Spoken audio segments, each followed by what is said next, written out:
I have no apologies. I was a crusader for the development of water.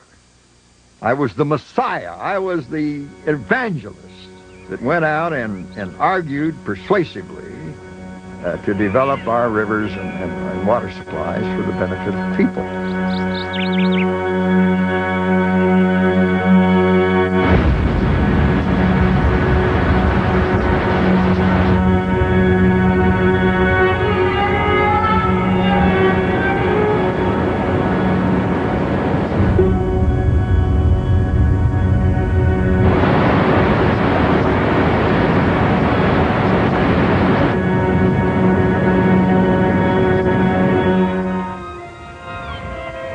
In the American desert, we have built a great new civilization in less than a century, where none could possibly be in the natural order of things.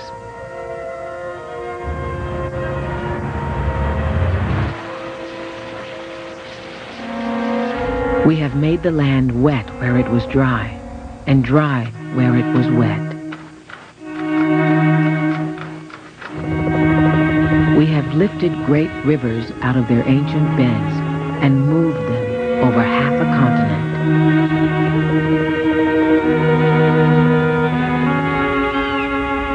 Our great cities stand in a desert that is drier than the plains of North Africa.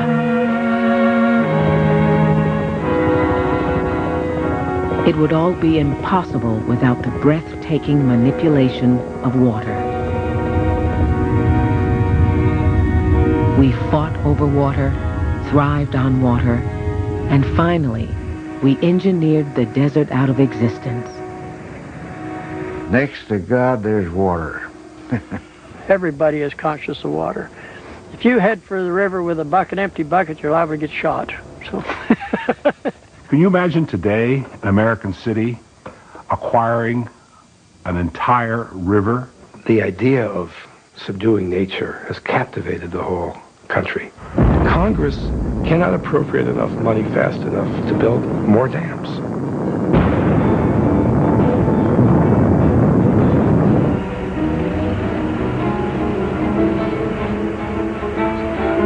We built the dams for all the right reasons when they were desperately needed, with little thought to the consequences.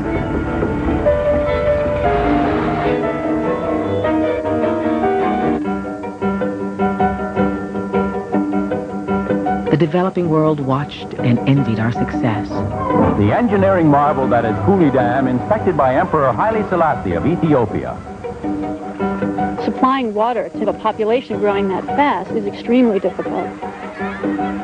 It was a little bit like the Sorcerer's Apprentice. You've got to have more water, more water, more water. They're going to dam this canyon. There was no end to these people who had plans to dam San Francisco Bay, pipelines beyond your wildest dreams. When this wasn't about carrying oil, this was about carrying water.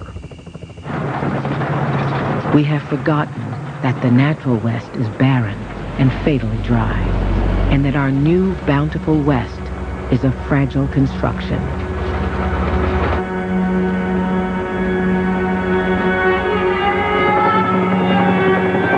Here and there are reminders of what happens when the water is turned off, or when the waterworks fail. Somehow, the water stopped flowing. You'd have a desert again overnight. The dam's gone. The whole thing has gone now? The whole thing is gone. It rolled over about 5 minutes ago. Okay. If you can get us any help on radio or whatnot, get the people south of their house. All right. Where do you want the people evacuated? Well, we would like to get them off the river in low-lying spots.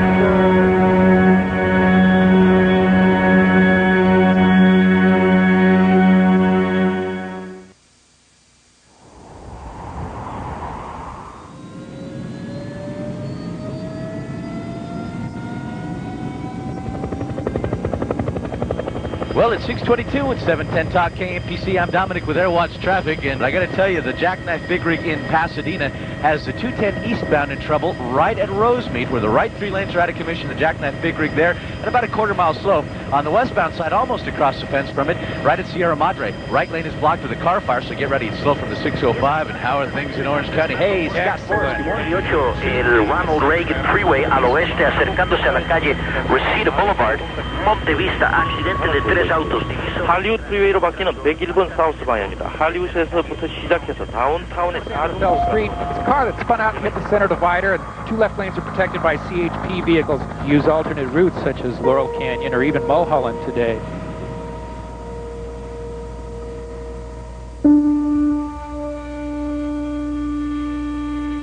I think my grandfather, his vision was a city like Dublin, which was the city of his childhood. And it was a vision, I think, of a 19th century city, where people ambled on streets and knew one another and enjoyed the theater and the opera and the university. A civilized 19th century city.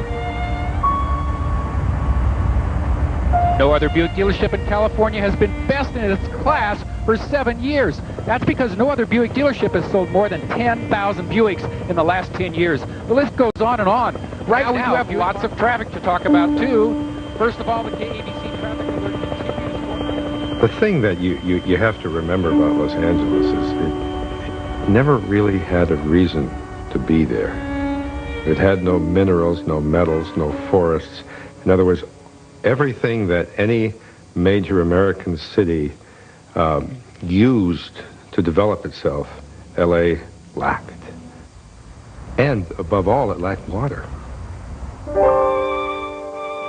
Since the beginning of time, this was a place of earthquakes and perpetual drought. First claimed by the Spaniards, and then conquered by the Americans. Virtually everyone here had come from somewhere else. In 1878, William Mulholland arrived from the Green Hills of Ireland.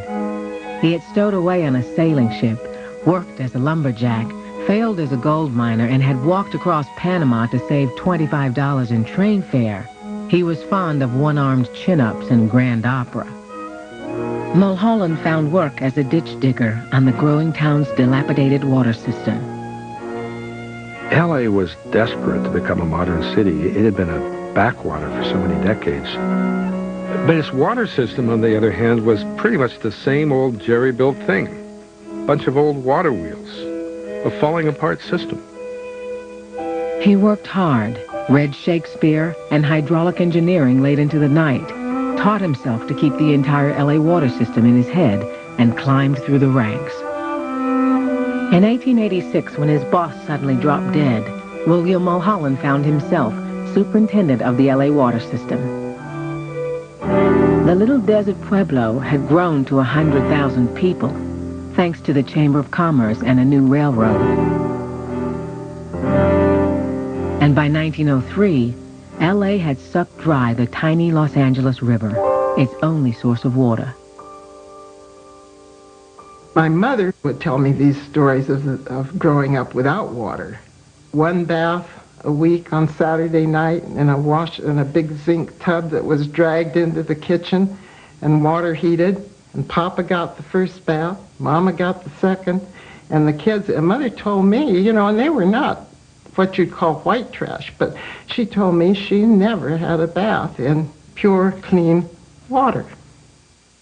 I was raised with a real sense that water was a precious item and not to be squandered.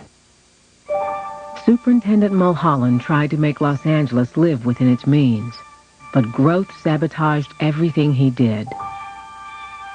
By 1903, the chief knew that LA would have to stop growing, or he would have to find a new source of water.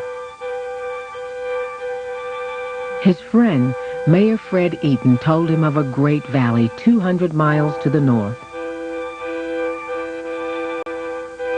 For centuries, Paiutes had lived along the Owens River. White settlers who colonized Owens Valley found Paiutes irrigating natural grasses with several miles of small irrigation canals. My grandmother told my oldest sister that when the whites came, they started to push the Indians up into the rocky places where the water was scarce because they wanted the other for their cattle and things. And they came in and they fenced everything up. They start saying, if you want to use my water, you have to have special permission. And the Indians always let the water run. It was never something that belonged to one individual person. It belonged to the whole community. By 1904, settlers from New England, Switzerland, and Scotland had taken the Indians' land, established farms in a dozen towns, and a steamboat service on the age-old Owens Lake.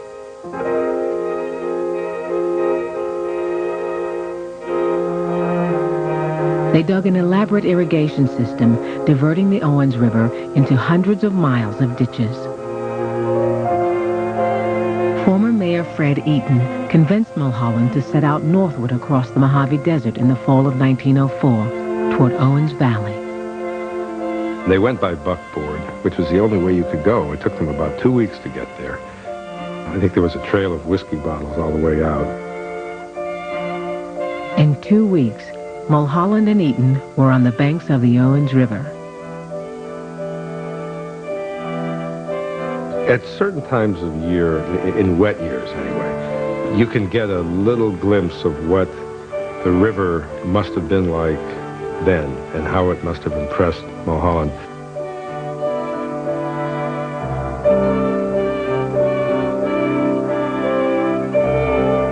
The Owens Valley is one of the most dramatic places in the world. You have on the one side the Sierra Nevada, virtually every mountain over 14,000 feet. And then you have a drop of 2 miles to the valley floor, and then a rise of almost 2 miles up to the White Mountain Range. Because the mountains stop virtually all weather, it is in the rain, and there's no rain in the Owens Valley. It is a true desert, looking up onto huge snow-covered peaks. And through the middle of it comes what you almost could call a Mississippi River, given the setting.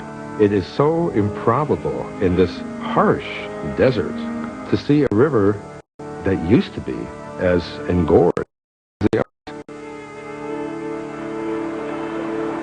And not only was this a river that could take care of the next 20, 30, he probably imagined 50 years of population growth in L.A., but it could flow all the way by gravity. Oh, you know, when he saw the Owens River for the first time, he came back so full of enthusiasm. He says, you know, I've seen something here, water that'll last us into the next century. And I think Mulholland suddenly must have changed, and he saw himself as a sort of builder of a Roman masterwork, as somebody who kept the great hydraulic engineering tradition alive. I can't tell you what went through his head, but suddenly he was a convert. Having been more of an efficiency guy and a conservationist, suddenly he became an empire builder, almost overnight. And now they were going to capture a river, the only river that kind of accidentally flowed through this desert, and they were going to move the whole river across this 200 plus miles of terrain that they just covered at some risk probably to their lives. The problem facing Mulholland was that the river was owned. All the water rights were owned by farmers who were irrigating something like 60,000 acres. This was a thriving agricultural area at the time, and it was being further developed by the Bureau of Reclamation.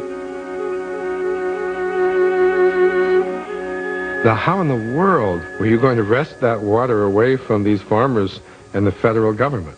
That was the dilemma. Can you imagine today an American city acquiring an entire river for its future?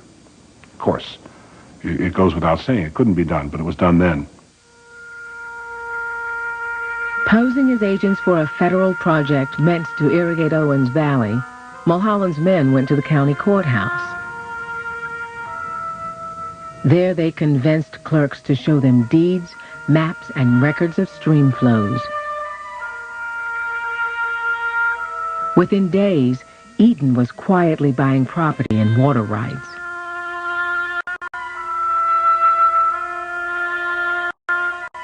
What ranchers did not know that they were selling their not to a local irrigation project, but to the city of Los Angeles.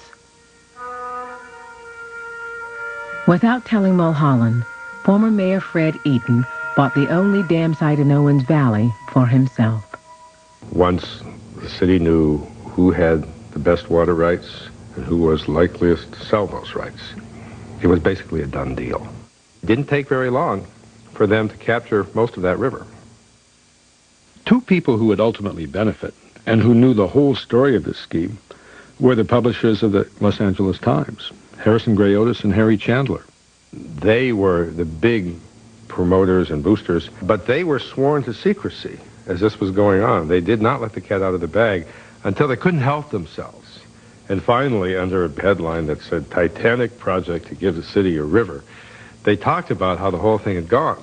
And, you know, I mean, when you read that today and imagine a major city newspaper just kind of gloating over the triumph of, you know, its artifice and chicanery, it makes you real in a sense. But that was what Los Angeles was like in those days.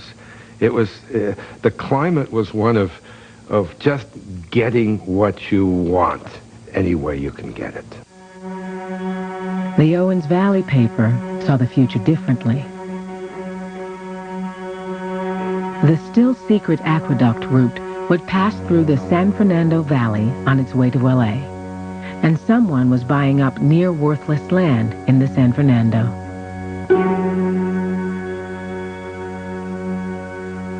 Now, another cat out of the bag. It was a real estate syndicate that would make millions if Owens River water irrigated their newly acquired San Fernando Valley land. What was happening all the while these water rights in the Owens Valley were being acquired was that the San Fernando Valley was being bought up by a syndicate of people who represented the power structure of Los Angeles with a kind of exquisite sense of proportion. I suppose you could make a case for this being this incestuous cabal of this hidden, you know, Jonathan Club, California Club oligarchy, old boys, WASP network, no Jews, dogs, blacks, Mexicans allowed. Quietly, the entire San Fernando Valley was bought up by the arch capitalists of Los Angeles for the purpose of irrigating it when the Owens River finally arrived, because Los Angeles wouldn't need all that water for a long time. If water could be brought to the San Fernando from the Owens Valley, that rangy grassland, that semi-arid terrain could be turned into an absolute agricultural paradise, and there would be great. With all the cats out of all the bags, citizens would now vote on whether to pay for rebuilding the aqueduct. Mulholland campaigned with a vengeance.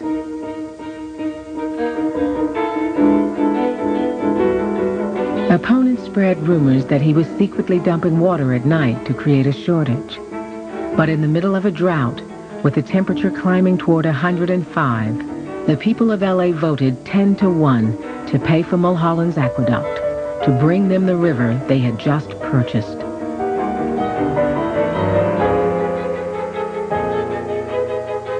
I think one thing that gets overlooked when in discussing the aqueduct is that it was a popular move from the President of the United States down to the voters in the city of Los Angeles. This was a highly approved project. President Theodore Roosevelt, citing the greatest good for the greatest number, made Owens Valley off-limits to further development by surrounding it with a national forest. It suddenly became part of the Inyo National Forest, the only national forest in America with hardly any trees. The only trees were the orchard trees that were being irrigated and were about to die. With the law and the president on his side, Mulholland set out in 1905 to build his aqueduct across the desert.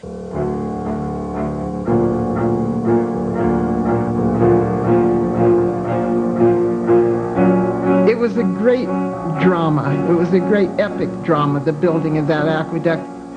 You had mule teams and you had men. They were working in desert heats, arid conditions. Water was a problem. Ironically enough, here on this giant water project, they had to worry about adequate water for the working stock and the men. It can be almost freezing at night and then 110 degrees in the daytime practically. Mulholland was there all the time. Chief Engineer Mulholland had no formal training in civil engineering. He had, in fact, never graduated from grade school. The automobile had barely been invented. Clipper ships were still sailing the seas. And this was an engineering project the likes of which the world had really never seen before. Mulholland ordered 12-foot steel pipe forged in Germany and shipped around the Horn. 100,000 men and women worked on the aqueduct, but never more than a few thousand at a time because the exhausting and dangerous work kept turnover so high. They had been farmhands, cowboys, and hard rock miners, but now they were city employees, civil servants like the chief himself. With no air conditioning, no refrigeration, no hard hats, in 110-degree heat, they crossed the Mojave in 5 years with a pipe big enough to hold a locomotive. This was, an aqueduct that would have reached all the way across Massachusetts and then almost all the way back through a desert with mountains. What they were really building was the world's longest garden hose. Surveyors said they could build the aqueduct simply by following the trail of whiskey bottles Mulholland and Eaton had thrown off the back of their buckboard in 1904.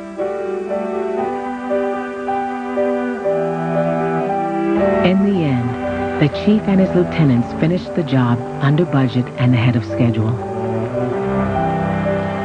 William Mulholland built his original aqueduct so well that to this day it still carries the Owens River to the people of Los Angeles. The phrase Grandpa's Aqueduct were among my first words. The day of the dedication of the aqueduct was, without a doubt, the high point of my grandfather's life. A crowd of 30 to 40,000 Los Angelinos had gathered at the base of the spillway. There was a formal program, but once the water spilled down the cascade, the formal program was abandoned because thousands of people rushed with their tin cups to drink the water. When the water came cascading down there, Mulholland, who was really exhausted at the time, gave what I think is the most concise dedication speech in history. He unfurled an American flag, he turned to the water, and he said, "There it is. Take it."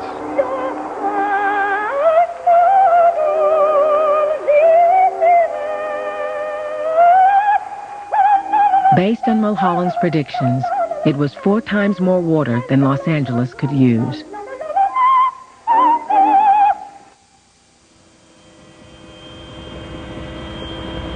Oh so slow from Oso Parkway. If you're on the San Diego South at Magnolia, that accident cleared to the right shoulder. We're clear back to the Westminster Mall with bumper to bumper through the beach cities. And if you're going to be making your way on the 91 freeway... That moment actually has to be seen not just in terms of human history, however brief human history is. It has to be seen in terms of geological time. Here you have, for the eons, an environment now being profoundly changed by the changing course of that river. And that water, in effect, created contemporary Los Angeles. It's your earthquake damage repair and remodeling headquarters. This weekend, Fly Sun Trips to Honolulu for only $199 plus tax round trip. Sun Trips, your pipeline to paradise. With Air Watch traffic out. At one of the big banquets in the city celebrating this great event, he made a speech and made the very interesting observation. He said, "We're doomed to success." might be a motto for the city, don't you think?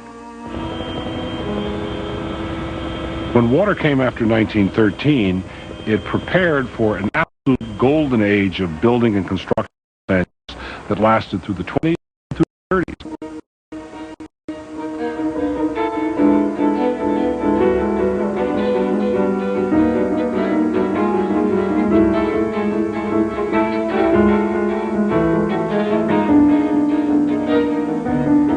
At one point in the early 20s, there were some 67 lumber ships at the San Pedro Harbor lined up just waiting to get the wood off so they could keep the construction going. You also had the beginnings of the great Hollywood figures coming out. D.W. Griffith, Cecil B. DeMille coming just a few months after the water.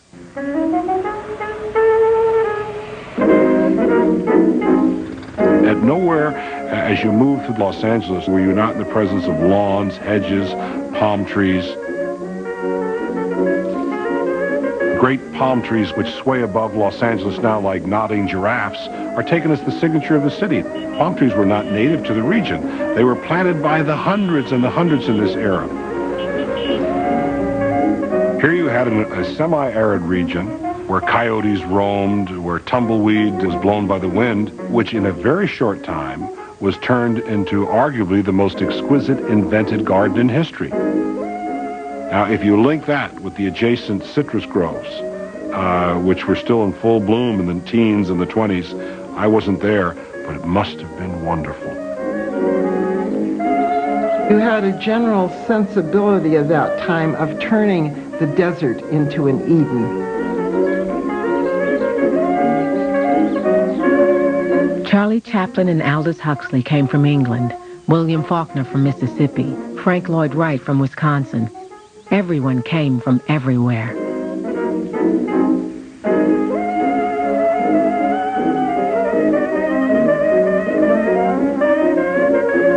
LA was suddenly growing 11 times faster than New York, faster even than Calcutta. 1 million people by 1922, of whom 31,000 were licensed real estate agents. Now, over Mulholland's objections, Los Angeles began annexing 52 surrounding communities. Soon, the city limits would cover 400 square miles, more than any city in America. There'll be a lot of irate citizens when they find out that they're paying for water that they're not going to get. Oh, that's all taken care of. See, Mr. Gibbs, either you bring the water to L.A., or you bring L.A. to the water. What he simply meant was that you would bring the water to where you wanted to bring it, and call that place L.A.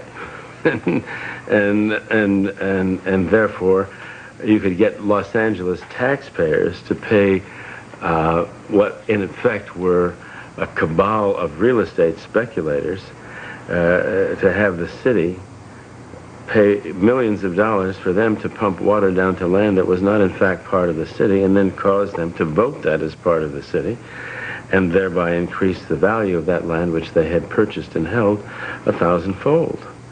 So they were causing one city, in effect, to pay for them to develop another city by and then say, well, it's really the same city.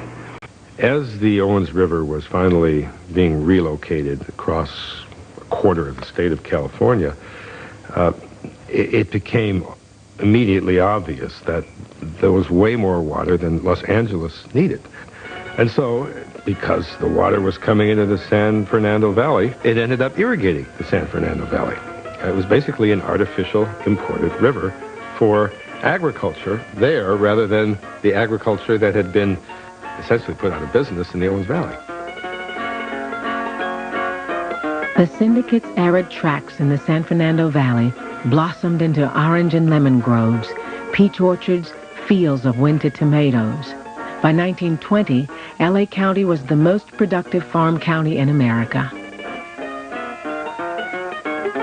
It may have been legal, but to move a whole river ostensibly for public good and end up making a bunch of capitalists even richer than they already were by giving them a brand new water supply was really a kind of a remarkable feat. They're conning L.A. into building it, but the water's not going to go to L.A., it's coming right here. What? Everything you can see, everything around us. I was at the Hall of Records today. The original title for Chinatown, I actually was going to call it Water and Power. Because, you know, that's what it came, and water was power. It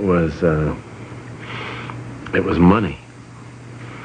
And those who knew how to manipulate it, like much more adroitly than anybody could ever manipulate a stock market, could make money off of it. And you could see it. It was a palpable thing running through your movie. You know, I mean, just a river of greed. You have any idea what this land would be worth with a steady water supply? About 30 million more than they paid for it.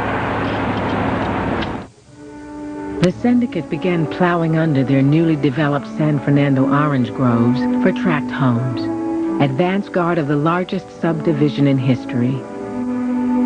The value of their land had gone up tenfold. This is a great age of salesmanship, because these were masters of the art of encouraging people to envision on an empty hillside the great cities, the towns, the schools, the churches, the synagogues, which would one day be there had they but the faith that the salesman had. Owning your own home in this region was given an almost quasi-religious value, that your children would not be delinquent if you had a home, that your marriage would be happy. But many of the ills of our society were due to the fact that people lived in cities and rented. Mulholland himself did not profit directly from the syndicate's dealings, but he was now the highest paid public employee in California. The University of California gave an honorary degree to Dr. Mulholland, the penniless immigrant who never finished grade school but could keep the entire L.A. water system in his head.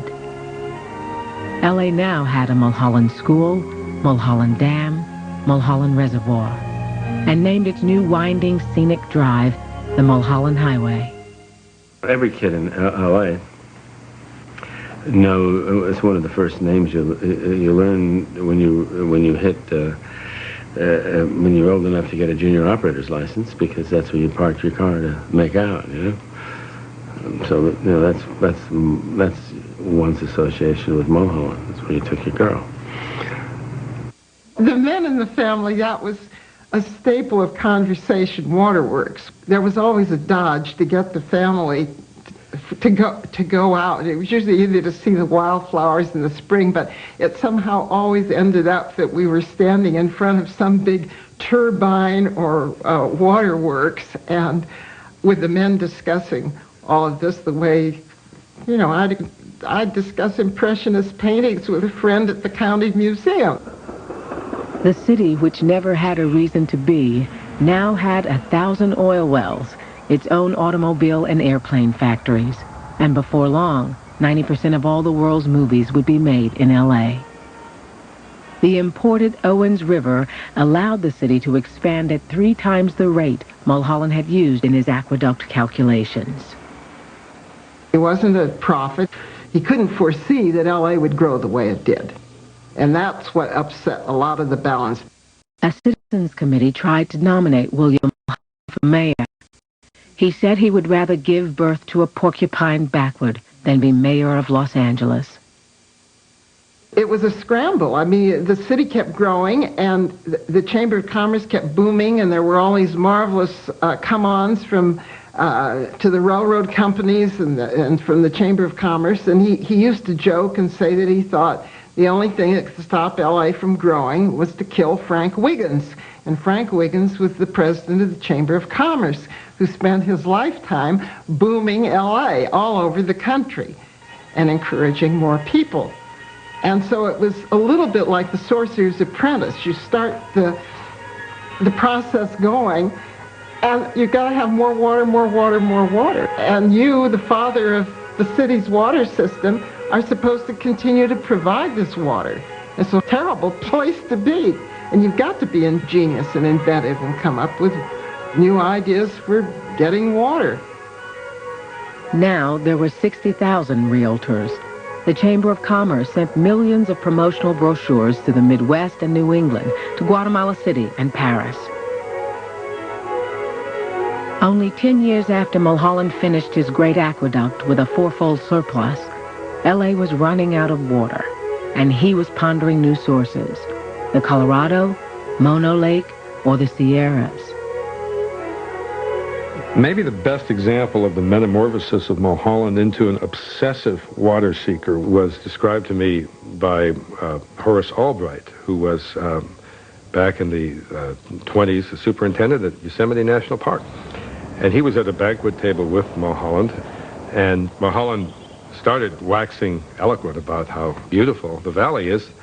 And then I said what he would do if he were in charge is he would send photographers into the valley and let them photograph all day long, all night, every season, and just have the most astounding collection of Yosemite photographs that you could ever imagine. Put them in books and send them free to every library in the world. And then he would go in there and build a great big dam and stop the goddamned waste.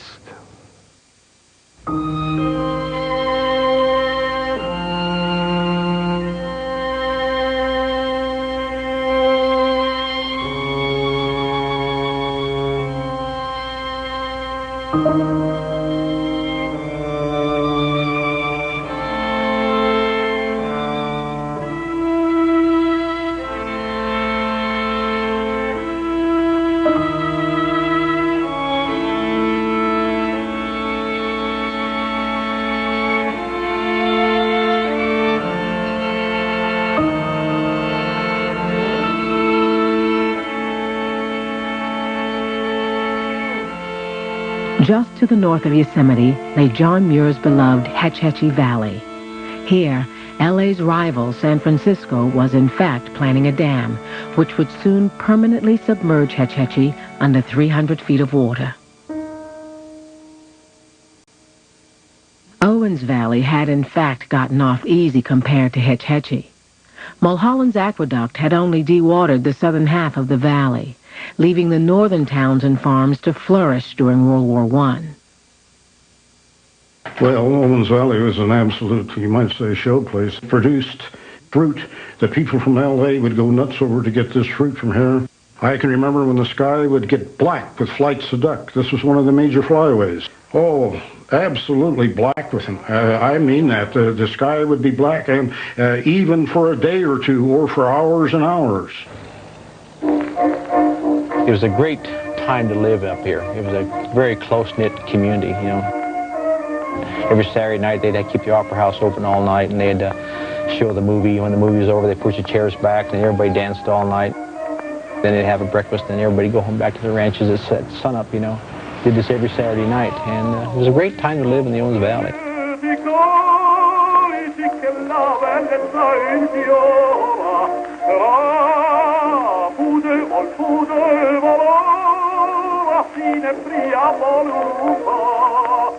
What few people knew was that William Mulholland was about to turn his attention to what remained of the Owens River.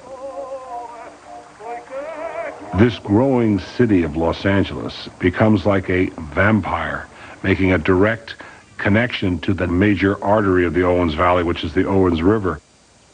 And of course, imagine those ranchers who were initially told that Los Angeles would be their partner, their friend, that they would grow in prosperity along with the city, began to see that the vampire was sucking the lifeblood and that their fertile fields were becoming parched and non-productive. In the wet years since 1905, relations between the city and the valley had been surprisingly cordial, but now there was drought. The city sunk 52 turbine wells into the valley floor to pump groundwater into the aqueduct, crippling surrounding ranches. What people resented here, they didn't have the option. They didn't have a choice. And the pressure that built over 20 years and the way it was done, and it's all water we're talking about, they could care nothing about this property. On Sunday, my mother would take me for drives, and she would always talk about apple orchards and peach orchards. And it wasn't until years later that I realized, because growing up in Bishop, we were surrounded by sagebrush. It was always dry. It was always dusty. There was always dust in the air. And I couldn't even imagine what my mother was talking about. I couldn't imagine. And it took me until a young adult to realize that it was much different at one time. I would have liked to have seen what my grandparents saw there. I'd like to see the green. I'd like to see the orchards. It must have been gorgeous. It must have been gorgeous. I mean, I think that the Owens Valley is beautiful now. I grew up there. And it's beautiful now. So can you imagine what it was like when my grandfather was there, when my great-grandfather was there? It could make me cry.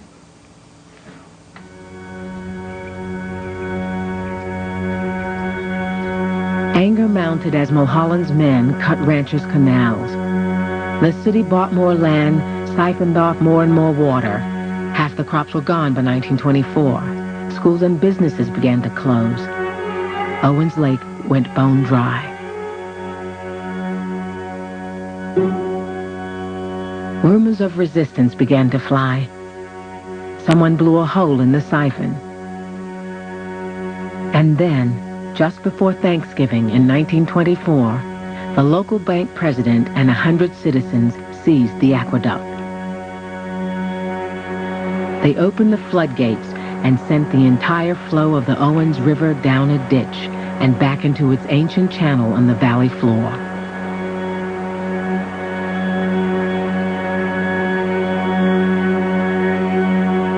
They organized a caravan of old Model Ts that drove, I think, probably dozens of cars down to the Alabama gates on the aqueduct where there was a turnout valve where they could basically stop the flow of water to Los Angeles. Talk about community involvement. I know that my grandfather was there.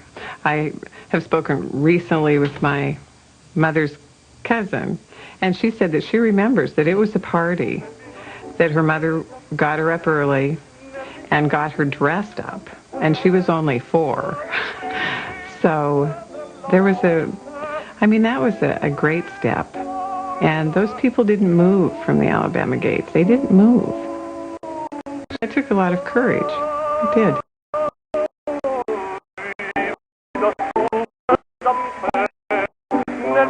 There wasn't any guns involved. There wasn't that type of thing. There had only been a watchman there, and he was sympathetic to the natives, if you will. So there was a whole bunch of arbitration, but discussion, but interest focused on this thing is mainly what they were after. The crowd grew to 700, picnicking, singing Onward Christian Soldiers, playing Enrico Caruso on a hand-cranked phonograph.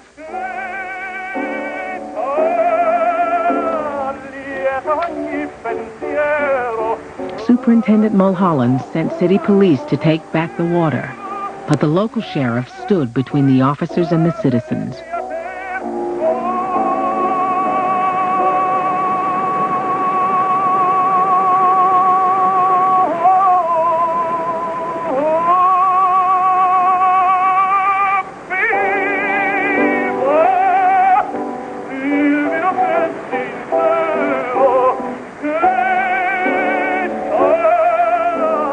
This news did travel around the world. This was a great big story at the time. And it was embarrassing to Los Angeles because they were being cast as the villain. And, you know, it was hard to see them any other way.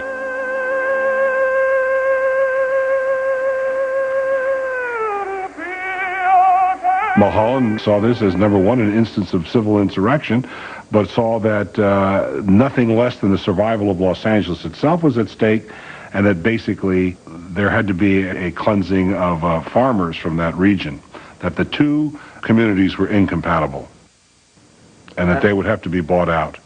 And so they decided to try to sit down with some of the leaders of the Owens Valley and negotiate some kind of a settlement. After a week, the local bank president told the raiders that a Los Angeles consortium would negotiate a fair price for the remaining water rights in Owens Valley. L.A. would even consider sharing the water.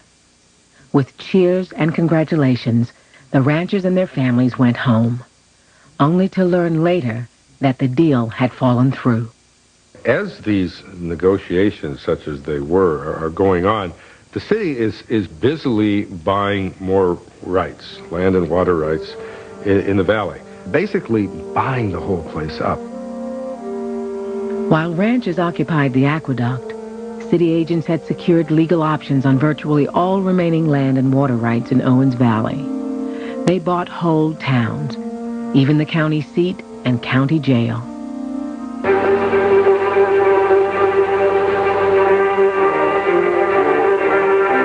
More trouble, and it's not the first time either. The last bombing was 4 years ago, and ranchers objecting to the cities cutting across their property are suspected. It's one of the main line pipes about 150 miles north of Los Angeles that supplies water to the big town. It's lucky Los Angeles has an emergency watershed, or this might have resulted in a terrible drought disaster. The police are after the fiends who did this rotten job. Let's hope they get them. There's no punishment too strong for them. He received a phone call, and this is like telling Leonardo da Vinci that someone's just slashed the Mona Lisa. I mean, he was just appalled, outraged, and furious. And at that point, a certain ugly turn of events occurred. The mood changed. Now, night after night, saboteurs dynamited Mulholland's masterwork, the great aqueduct on which 1 million people depended. We had numerous stories about my grandfather taking off and blowing up, dynamiting the aqueduct. Took great pride in the fact of the mini raids to blow up the aqueduct.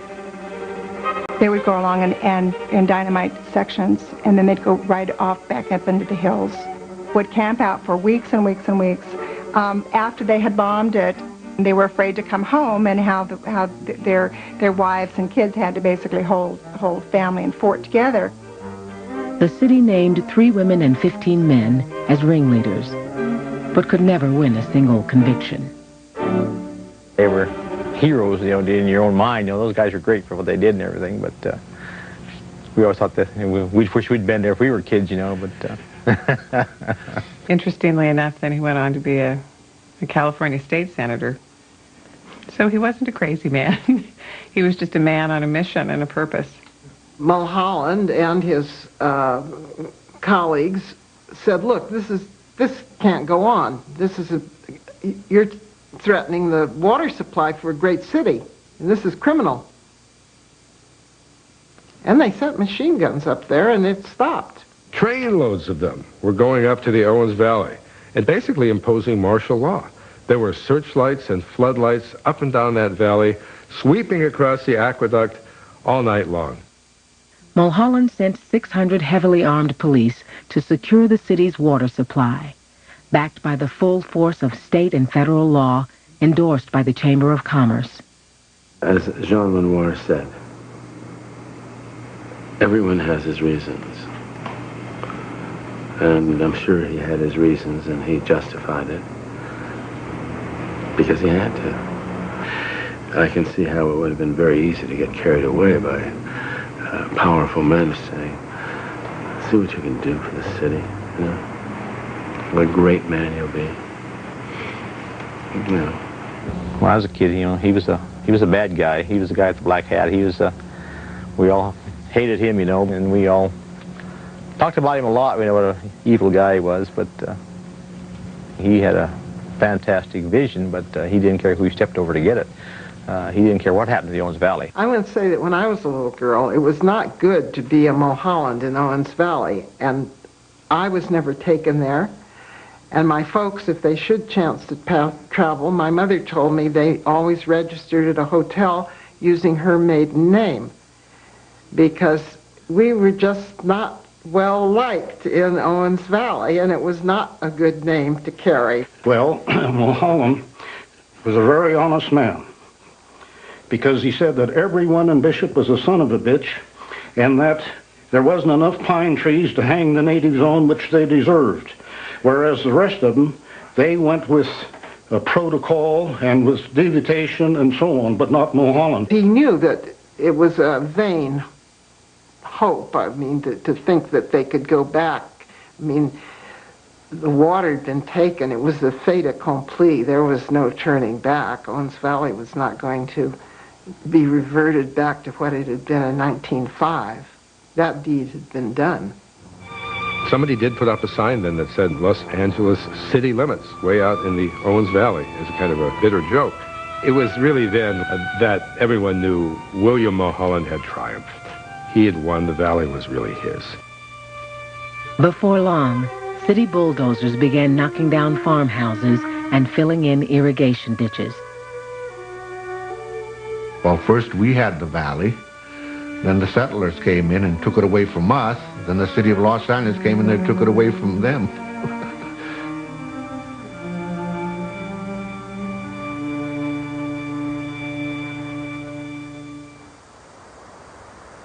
All Mulholland needed now was a place to store water for the growing city. But former L.A. Mayor Fred Eaton owned the only reservoir site in Owens Valley and was demanding $1 million for it. So Mulholland built a huge dam in the hills just 40 miles from downtown L.A. It was the largest arch support dam in North America, the final link in a decade of triumph. By the spring of '28, the reservoir in San Francisco Canyon was full to the brim with a year's supply of Owens River water, far from the scene of battle.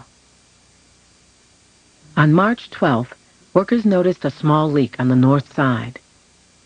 Mulholland inspected the leak, pronounced the dam sound, and went home to bed.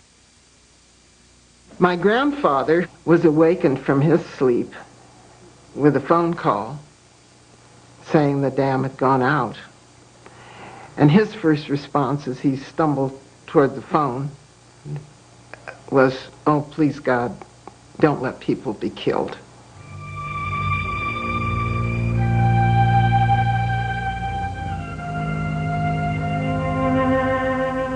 There was no warning. There was no warning system. And it started wiping out whole communities.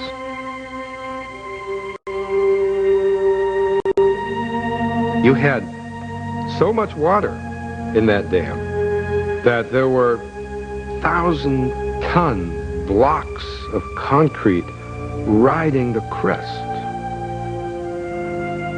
It was not water at a certain point. It was trees, homes, blocks of concrete, rocks, rubble. It was a semi-solid wall advancing at 20 or 30 miles an hour, 40, 50, 60 feet high. You couldn't run from it.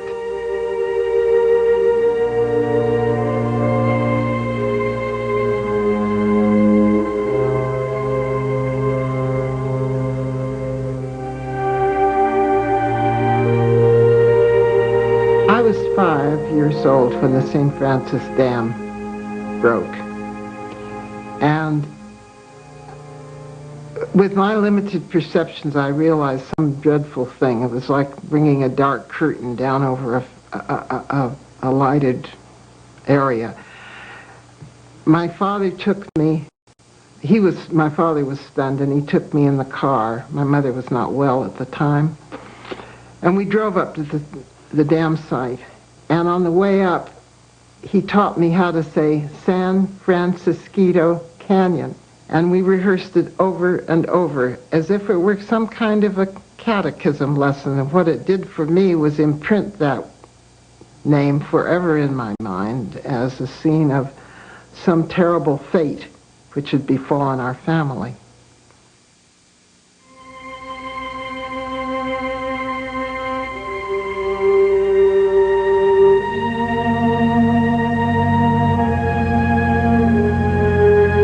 Mulholland surveyed the greatest man-made disaster in California history. His St. Francis Dam had killed as many people as the San Francisco earthquake.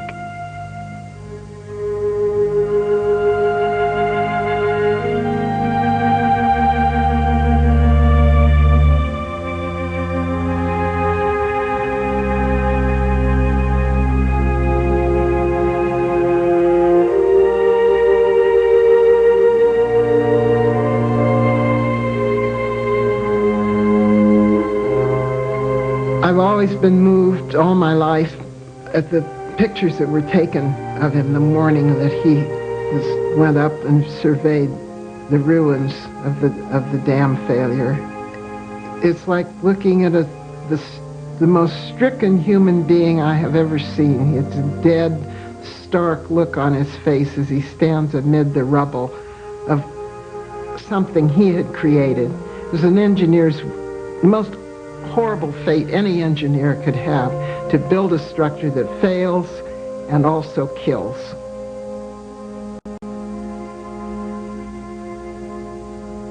Well, Mulholland was in a state of shock.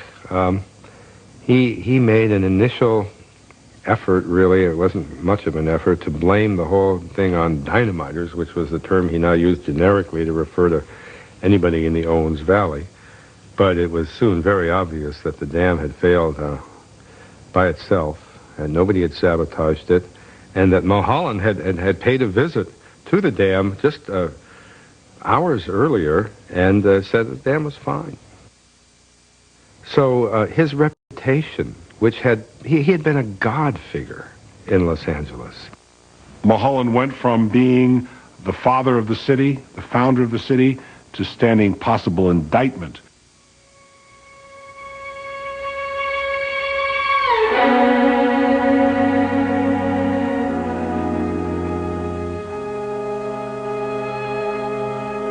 The precise cause was never found.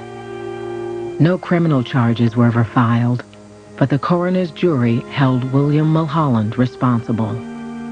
He accepted the blame, broke down in sobs, and said that he envied the dead.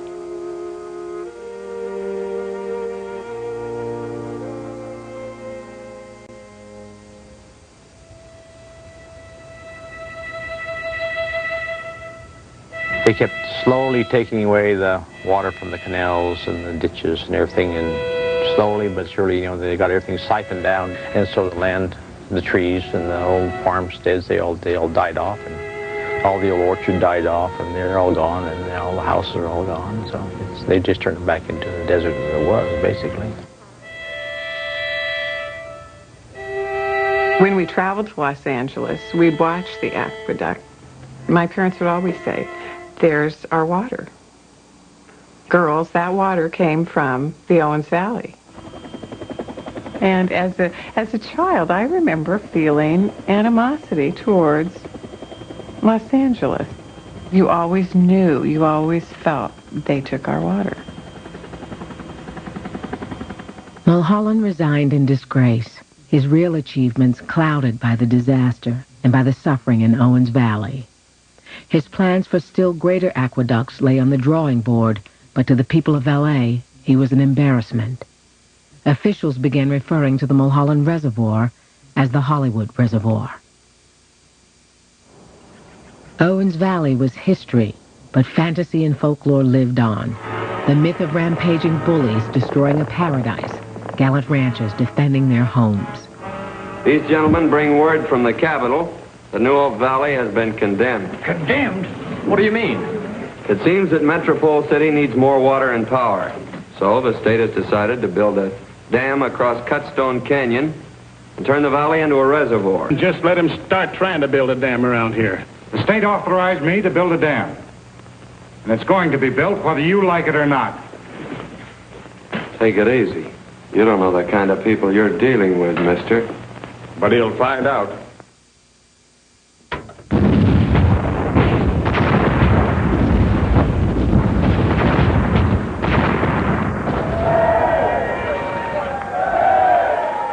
In 1934, using Mulholland's original plans, the Metropolitan Water District blasted a new aqueduct all the way to the Arizona state line, to its second river, the Colorado.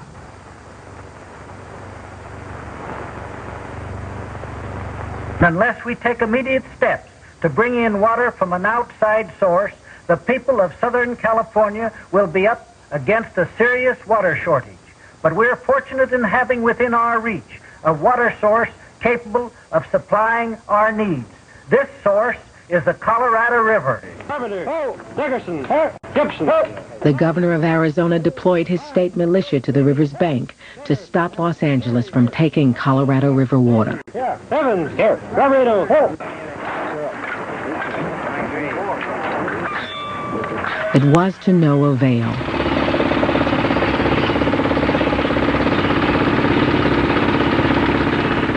Final resolution would not come until 30 years later, after one of the longest court cases in American history.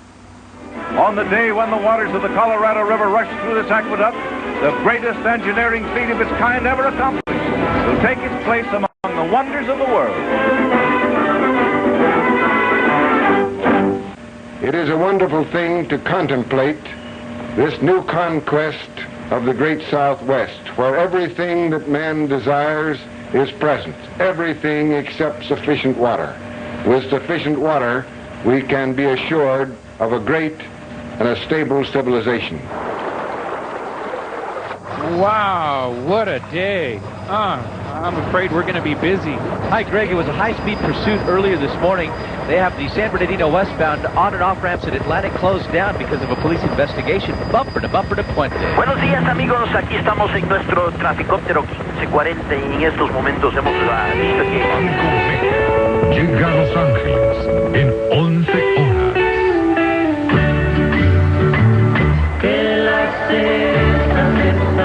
On behalf of MCA, we'd like to welcome you all aboard the Universal Studios Hollywood Supertram presented by Texaco. Oh, yeah. Uh-oh, I think I hear something that might get a little bit wet. It's the Flash Flood Cowabunga! Hey, watch out for that tree back there.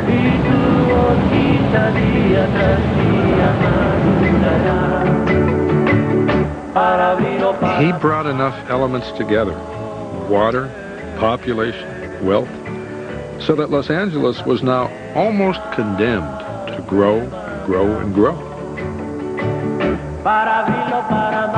So after the 1920s, Los Angeles's history is almost defined by an obsessive, constant search for more and more water.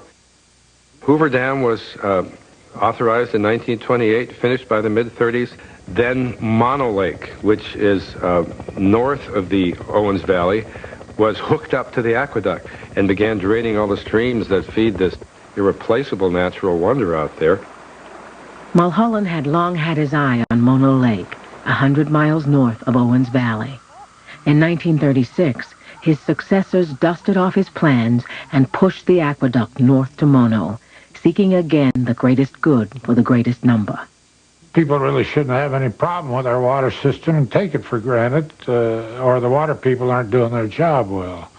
I always felt that I was working for a good purpose. I wasn't doing something that, in my view, really didn't basically benefit society. I felt that I was working on something that was a fundamental benefit to society. I was proud of that. The people of L.A. could now depend on water from ancient streams feeding Mono Lake. This is the desert. This is the grim, waterless waste that covered most of Los Angeles, even within the memory of living men. Here, between the mountains and the sea, Los Angeles was built. Here is living, breathing proof that energy and vision can build a metropolis almost overnight. Angelinos are likely to live on a ranch, still within city limits. Perhaps a few years ago, they were residents of Iowa, Illinois, New Jersey. Here, they quickly abandon old conventions of living, dress as they please, make the most of their mild, seductive climate. A thrilling introduction to this promised land of exotic people, sunshine, stucco, money, optimism. Success is her pattern. This is L.A. This is America.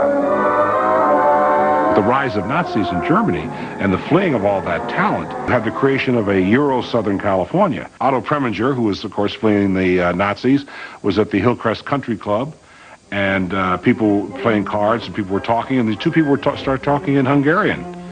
And they were talking away in Hungarian. Otto Preminger said, "What's the matter?" He says, "Why are you talking in Hungarian?" He says, "This is Los Angeles." He said, "Talk German."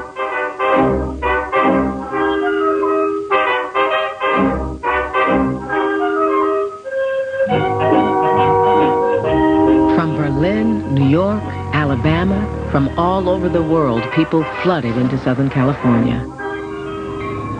They said it was just like everywhere else, only more so. They were living in paradise. It's something like you know, love and good health. You really miss it by its absence very often. I mean, it just wasn't aware. I was never aware growing up at how wonderful it was until it was gone, and that was the air itself. The air was wonderful.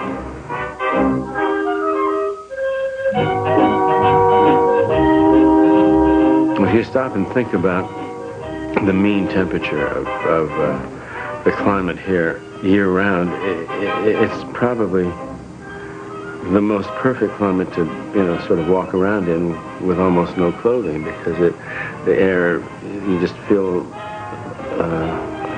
that it's almost an extension of your own skin. It's not too hot, it's not too cold.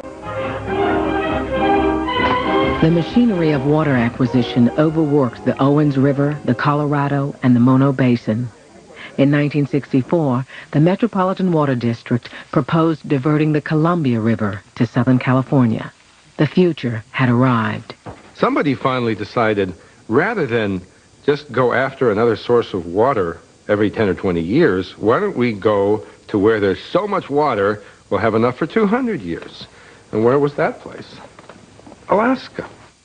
It would have brought this water down in huge jolts, irrigated Nevada, irrigated eastern Oregon on the way. Some of it would have gone all the way to Mexico. It was going to go to Arizona. It was going to go to Texas. Nobody really blinked. There were lots of people in the business who thought, well, yeah, it's maybe a little premature, but this is going to happen someday because it has to. This is not a mirage, but rather a preview of an atomic marvel of tomorrow, a milestone in man's development, a nuclear-powered agro-industrial complex with a nuclear reactor as the energy source and a desalting plant as the fresh water source. The desert may be transformed into a nuclear-powered agro-industrial complex. There were plans to lasso, icebergs and tow them down. You know, it was like the flim-flam, man. I mean, there was no end to these people who had plans to dam San Francisco Bay, to pipelines beyond your wildest dreams. When this wasn't about carrying oil, this was about carrying water. This is water. When these reactors are coupled to a desalting plant, approximately 1 billion gallons of fresh water will be produced per day. Of course, at the time, nobody was challenging the idea of using 8 gallons of water per flush in a toilet, or irrigating your lawn to the point where it's standing an inch deep in water. Nobody thought about conservation. People only thought about supply. The city had long since exhausted supply from the tiny Los Angeles River and cemented over its channel by 1960. The DWP built a reservoir to store a supply of Owens River water near the center of Los Angeles. The Los Angeles City Police helicopter is here. The Los Angeles City Fire Department helicopter is here. The police are on the ground with motorcycles and automobiles trying to effectively activate people from here so there can't possibly be any more loss of life than there is.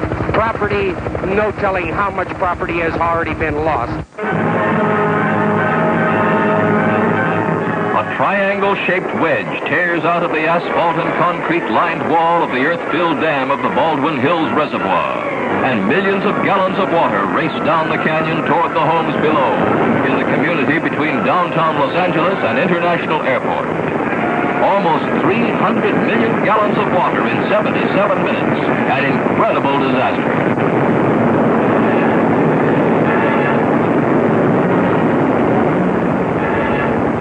The Department of Water and Power had no choice but to carry on, since it now served 3 million people. In 1966, LA acquired its third river. Like a giant version of Mulholland's Owens Valley project, the California State Aqueduct now brought the Feather River from 600 miles north. enough water to fill the Rose Bowl every 90 minutes. Los Angeles, by the 70s, was reaching 200 miles in one direction, 250 miles in another direction, and 600 miles in a third direction for water. And it still wasn't enough. In 1970, the Department of Water and Power, using Mulholland's original sketches, finished the second barrel, a parallel aqueduct not far from the original, sucking now twice as much water from Mono Lake. The million-year-old lake now fell 2 feet every year. It was the only stop for 1 million migrating seabirds on their way from the Arctic to Bolivia. We could see the lake going down and down and down, and pretty soon there wasn't anything growing around the lake anymore. Everything was drying up. All the little springs were dying. You know, that was really devastating, because we thought the whole lake is going to be like this. And when you think of God's given lake, you think it should be like it was. The local people had already resigned themselves to the fact that the lake was going to dry up or get to a very small level, just because of the adversary, Department of Water and Power, is too big to fight. It was not anything that anybody could do. Great alkali dust storms began boiling up off the exposed shores of Mono and the dry bed of Owens Lake. By 1974, Owens Valley, the Switzerland of America, had the worst particulate pollution in the country. The sense that somehow LA had sinned against another people became a central imagery in this whole water story, and one that I've always had a lot of trouble with, because I've always sympathized with the underdog, but at the same time I've been proud of my grandfather, so it's given me a great deal of conflict to have to come to terms with that. Why are you doing it? How much better can you eat? What can you buy that you can't already afford? The future, Mr. Gitz. The future. And the crimes that are committed in the name of the future, against the future, is really the history of water in California, here in LA. I mean, it's just the supreme irony. See, Mr. Gitz, most people never have to face the fact that the right time and the right place, they're capable of anything. Some crimes are so monstrous that they can't figure out how to punish them, so they actually sort of reward them. And Mulholland's name is on the scenic route of the city, and the criminals' names are on plaques as city founders, rather than in jail where they belonged. I think a movie like Chinatown is an easy out. It oversimplifies, it's melodramatic, it's not true. I mean, literally not true. But it provides a rather easy explanation of events. And for people who like to bash LA, it's perfect. New York Times loves to hold it up as a piece of history. The movie Chinatown was bad, contorted history, but it was powerful myth, rekindling violence against the Department of Water and Power, now headquartered in a building that cost as much as Mulholland's original aqueduct. There was violence here before, a long time ago. Back in 1924, angry farmers and ranchers lined the wall, armed with shotguns and rifles. They blew holes in the aqueduct 17 times. This year, it took this form, a dynamite blast at the gates of the first aqueduct. The water for Los Angeles stopped briefly. Instead, resistance was futile. The Department of Water and Power by now had more manpower than the population of Bishop, more, in fact, than the entire population of Owens Valley. But this time, something had changed. David Gaines, a young biologist from LA and a dozen University of California students, had begun a careful study of Mono Lake's singular ecosystem. They found it on the brink of collapse. We knew about Owens Lake, of course. No, just a dry ditch, 100 miles to the south. We realized that Mono Lake could look like that someday, and Once we realized what was here, that all that would be lost, we couldn't let it just go down without making some effort to save it. By 1976, Mono Lake had fallen 40 feet, exposing mineral towers which had formed underwater over the ages. It had become 3 times saltier than the ocean. What we are asking, what Mono Lake is asking all of us is, where are we going to draw the line? If we don't share some water with Mono Lake, what will be next? Will it be Lake Tahoe? Will it be the Eel River, the Yukon? Will it be on until the last of our singing rivers and beautiful lakes are gone, because we've taken every last drop? We've watched the last waterfowl and the last salmon follow the California state emblem, the California grizzly, into oblivion. It is a battleground in that sense. It's asking us, how much are we going to share with the earth? Well, it was very primitive. I mean, there was 12 people, only 1 or 2 cars. Everybody else did their research via bicycle. They'd take their binoculars and their backpack and their lunch, and they'd hop on their bikes, and they'd ride down the dirt roads and dump their bikes and hike out for a couple miles, and they'd walk through mud, and, you know, they were really the quintessential researchers out there braving the elements. All those college boys come over, they all want to look like professors, you know, and got big beards, you know. And so Mr. Gaines, he was one of them, you know, and he looked just like the rest of them, you know, kind of like a hippie, I'd say. But I don't want to say he wasn't a hippie, but he looked that way. Yeah. But he was pretty smart, that guy. You know, he'd started things going here. When I grew up in Los Angeles, I never learned where water came from. And it was only after doing some complex calculations that we learned that if diversions continue, this lake will fall another 40 to 60 vertical feet. What we will be left with is an alkali wasteland, a sterile chemical sump, where there is now one of the most beautiful and life-productive places on Earth. Far more than natural beauty was threatened at Mono Lake. What was at stake was a big aquatic ecosystem that was very simple but very productive. I mean, the numbers are astronomical. You've got algae, and then the brine shrimp eat the algae, and then you've got millions of birds coming every summer to eat the brine flies and the brine shrimps. A far-off dream was out there, but I don't think we gazed up at it too much. It might be too discouraging. I mean, to have a handful of biologists fighting the Department of Water and Power of the City of Los Angeles with a multi-million-dollar budget was too big of a contrast. When William Mulholland took water from Owens Valley and Mono Lake years before, no one questioned the damage to nature. But an environmental movement had come of age in America, along with powerful new laws and a great shift in public opinion. Committees at Mono Lake and Owens Valley, together with the Audubon Society, went to court to stop the water conquest Mulholland had set in motion in 1905. If you're angry and have nothing else, no other recourse, I think dynamite comes to mind. And they were ranchers. They understood dynamite. We were college biologists. No experience with dynamite.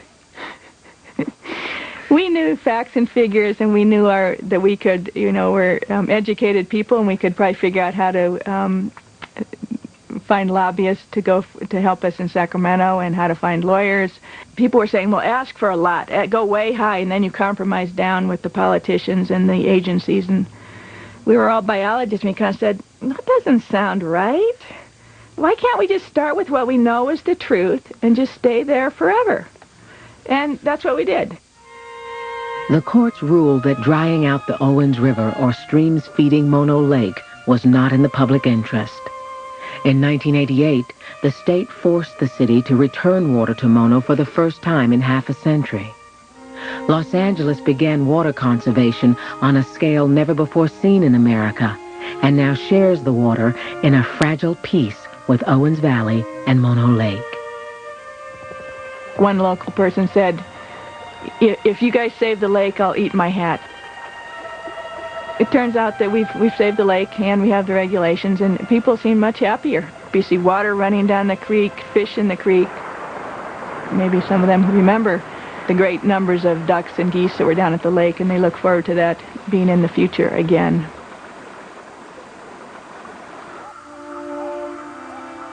I didn't think that they would succeed in persuading the city of Los Angeles to let the water in again.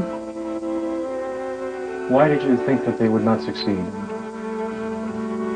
Well, how can you fight the city of Los Angeles? So really, this is a victory, a great victory. David Gaines did not live to see the victory. He had died a year before in an automobile accident not far from Mono Lake.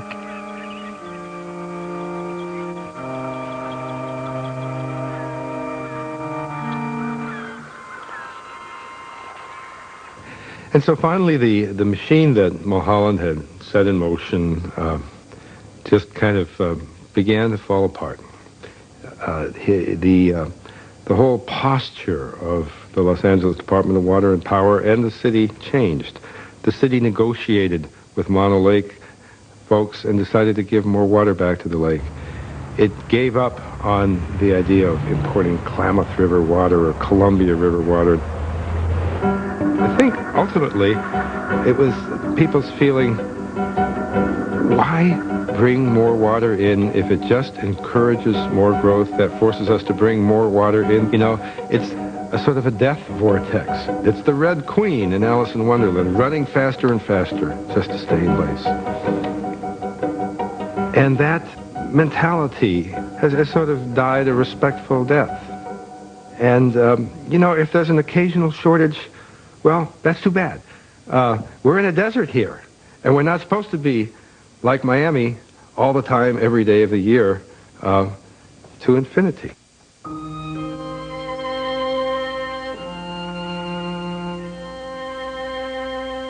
After the dam failure, my grandfather underwent the most profound change that you can imagine, but he had been a vigorous,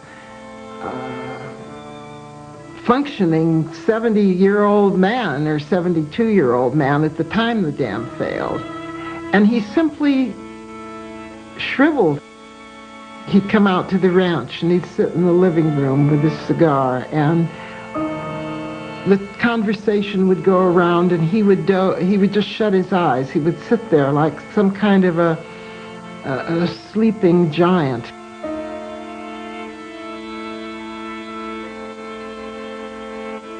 I was so struck as a child when I attended the funeral, and his body lay in state in City Hall. And the working men who came to pay their last respects to him, and some of them cried. And when I was 12 years old, and that made a big impression on me because I had never seen grown men cry.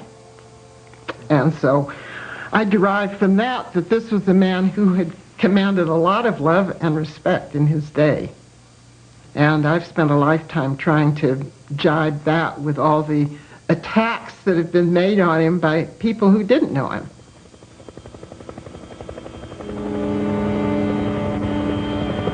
Freeways are settling down, believe it or not. We check on the 405 and the 101 leaving the Hollywood Hills. Not bad at all. No need to take alternate routes such as Laurel Canyon, Coldwater Canyon, or even Mulholland Drive. I'm Dr. Roadmap flying for Captain Jorge in Jetcopter 790.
the Colorado can be turned on and turned off, down to the last drop, on orders from the Interior Secretary of the United States.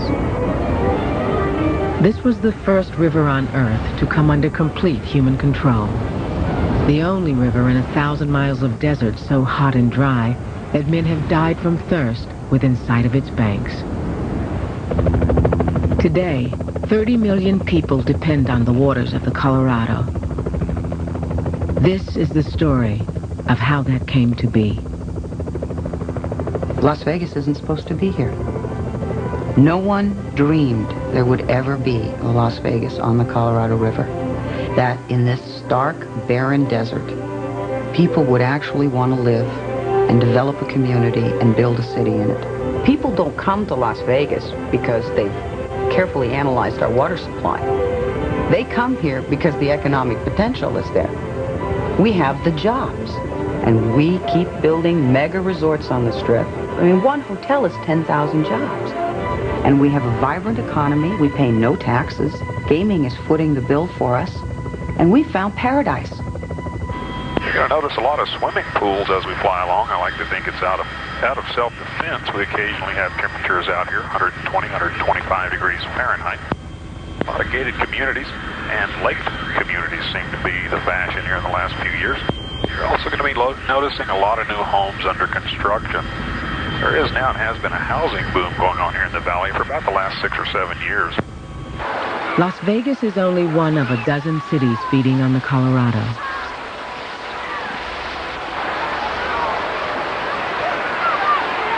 Here it rains 3 inches a year, about the same as in Egypt.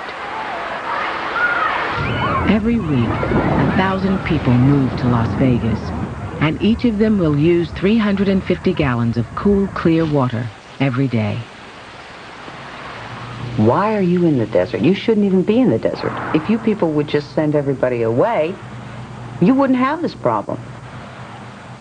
If you'd like this kind of growth in your community, have at it. All these people have to go somewhere in this country. The Colorado River is the lifeblood of the Southwest. Without the Colorado, without a stable water supply, the Southwest would not look anything like it does. Without water, without flowing water, all these desert places that we have settled and made populous are really, really unbearable environments.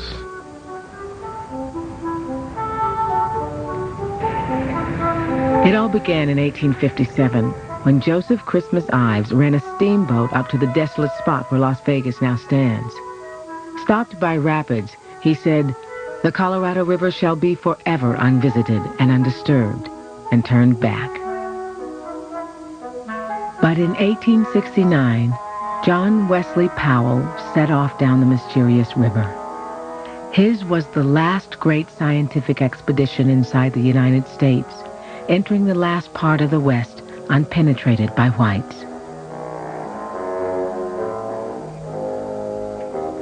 The river Powell explored was wild and muddy. Well, you have to give him credit. One arm going down that river didn't know a thing about it. They had no idea whether they'd find waterfalls, the kind of rapids they'd run into. And I remember the first time I went down, and I had to worry about whether that roar I heard in the distance was a waterfall of 100 feet or just a little rapid. We now administer the Colorado in a great system of waterworks, but in a few places it sometimes runs wild, as Powell found it. Powell was a keen, skeptical observer, determined to learn whether Americans could realistically settle the land along the Colorado.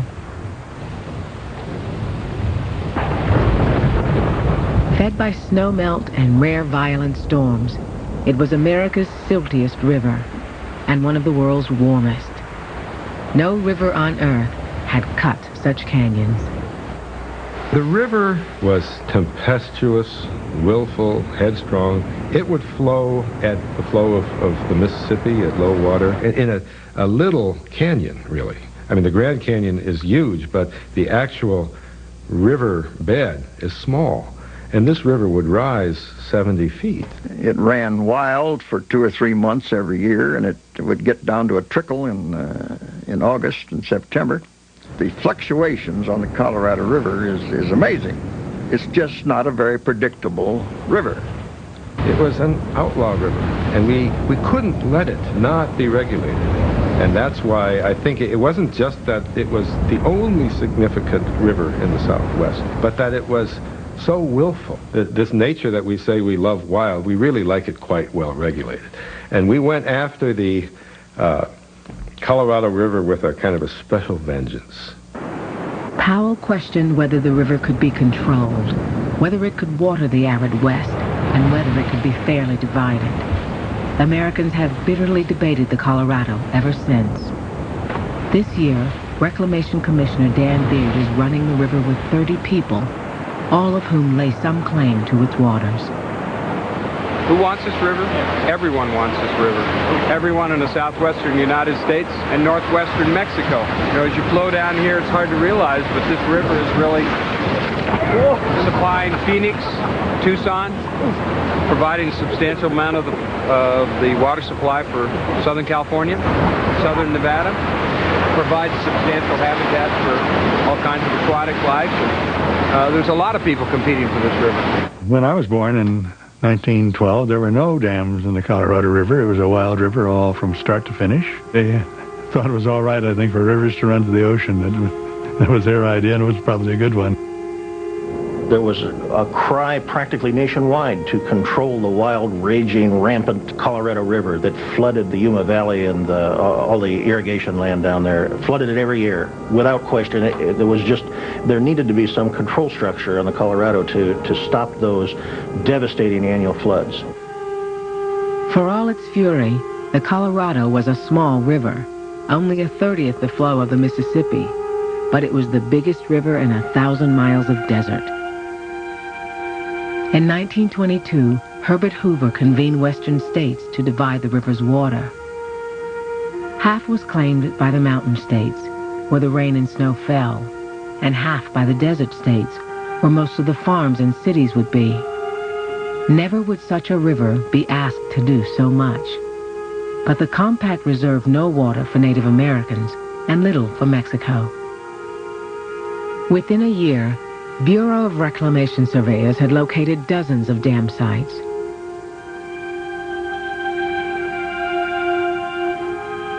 The prime dam site was in a remote canyon called Glen. But the Bureau, under fierce pressure from California congressmen, chose instead the narrows of Black Canyon, 300 miles closer to the exploding population of Los Angeles. The first great dam would be here, a few miles from the tiny village of Las Vegas. Hoover Dam to me was a spectacle that unbelievable that man could build it to start with. No dam that size could be built. People didn't know how to do it, who would pay for it. It was a huge leap into the realm of the unknown. No one had ever before stopped a river of this size. Hoover Dam would stop floods, irrigate farms, generate low-cost power for homes and factories. It would be bigger than the Great Pyramid of Egypt, 3 times as tall as the Statue of Liberty.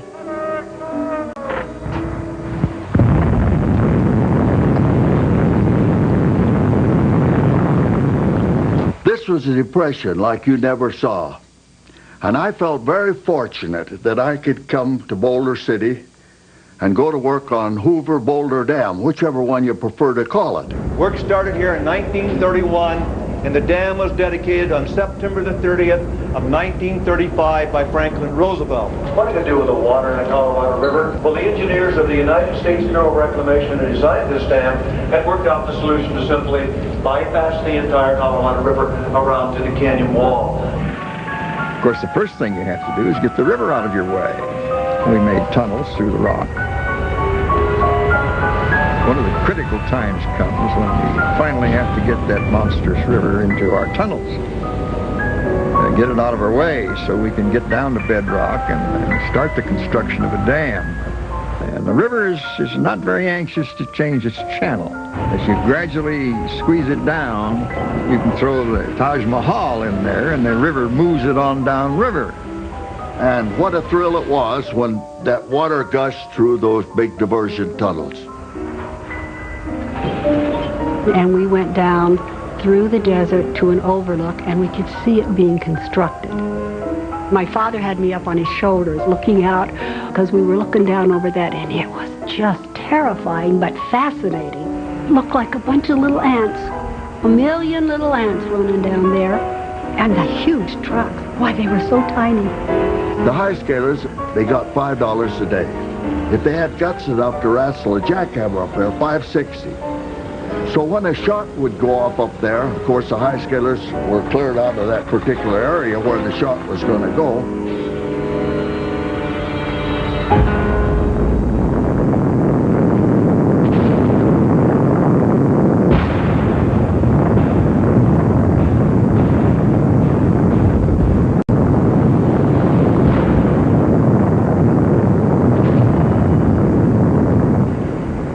Now, just to see these high scalers work off a bosun chair attached to a rope, some of those guys could spring around like monkeys. And the basket that was being lowered down into the canyon, oh, I wanted to get on that so bad and ride down. It just looked like a barrel of fun. We just changed shifts, and I heard the swish-swash of an air hose. Here he comes, tumbling, tumbling, tumbling, tumbling. He looked like a little ant from way up there. And he lit quite close to where I was standing. And I made a mad dash over to this guy. There's nothing anybody could do. But along come a hard-boiled superintendent. Trucks were backing up. He said to me, "What are you gonna do with all these blankety-blank trucks?" I said, "There's a man killed over here. We'll get him moving. This guy can't hurt anybody." Keeping those trucks moving was more important than anything. You know, we got to get this dam built. I just bring that out as to how highball this job was. It was on June 6, 1933, that the first bucket of concrete was placed in the very lowest of the dam forms, 135 feet below the level where a few months previously had flowed the unchallenged Colorado River. As bucket after bucket of concrete was dumped into the forms, the plan of the structure became apparent. Getting that concrete down into that narrow canyon and 120-degree heat, and I just marveled that man was able to do a thing like that. The average high temperature was 119 degrees, 140 in the tunnels. In the first month, heat stroke killed a worker every 2 days. They put 3,250,000 cubic yards of concrete in there in only 2 years, and that's enough concrete to build a highway all the way from San Francisco to New York City. It had much more concrete in it than the Empire State Building. I mean, dozens of times more. It was solid, except for some corridors inside it, some elevators. It's absolutely solid. 726 feet high, 660 feet thick at the bottom. It's only about 45 feet thick at the top. The best way from up here I've found to help everybody judge size is if you look at the vehicles driving back and forth across the top of it. If you happen to see any 18-wheel trucks, tour buses, or motor homes as we're going by, you'll notice they don't even appear large enough to be children's toys. The big turbines, they fascinated me. I could hear them whirring, and they were so big. And my father and mother said, the water's coming in, it's making electricity. Power, that's what I feel down in the dam. I feel it. The dam itself is a powerful structure. God, look what it's holding back. Imagine what a reservoir the size of Lake Mead weighs. Imagine the weight. And all that weight wants to go downriver. It doesn't have any other passion but to go downriver. And the only thing stopping it is this thumbnail, this 700-foot thumbnail. As I stood on that transformer deck and looked at that magnificent concrete structure, I couldn't help but thinking that here is something greater than the pyramids, it's greater than the Sphinx, because it's not a monument to the dead. This is a monument to the living. The dam is alive, and I know it gives life. I had to stop and throw open the doors. Wow, look at that! Even a dam hater has to admire. I was tremendously impressed by that dam. When I first laid eyes on it, I felt like I had to get out of my car and kneel down and genuflect. Those engineers had built something not just immense, but really beautiful. $53 million Boulder Dam, highest in the world, is practically finished. All but a few of the remaining workers get their final paychecks from the stupendous... They topped it out in 1935, under budget and ahead of schedule, in the depths of a great drought and the Great Depression. Hoover Dam held back 2 years of the Colorado's flow in a 100-mile reservoir so heavy it bent the Earth's crust, creating its own tiny earthquakes.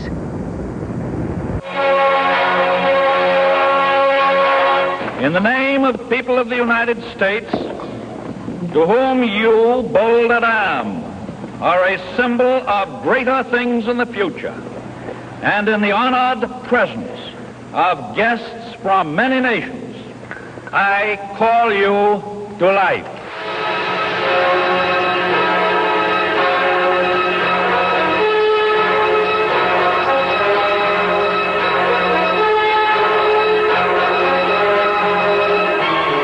Hoover was the greatest single source of electricity in the world. Its turbines would power the aircraft industry that helped defeat Hitler, would light up downtown Los Angeles and 100 other cities. Its water would irrigate thousands of farms in California. Hoover Dam proved it could be done. It gave men the confidence to dam the Nile and Zambezi, the Rhine and the Yangtze.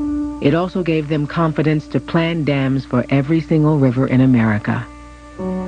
If anybody comes in the next several thousand years from outer space and they land there, they will know exactly what happened on this spot at that time just by reading the stars.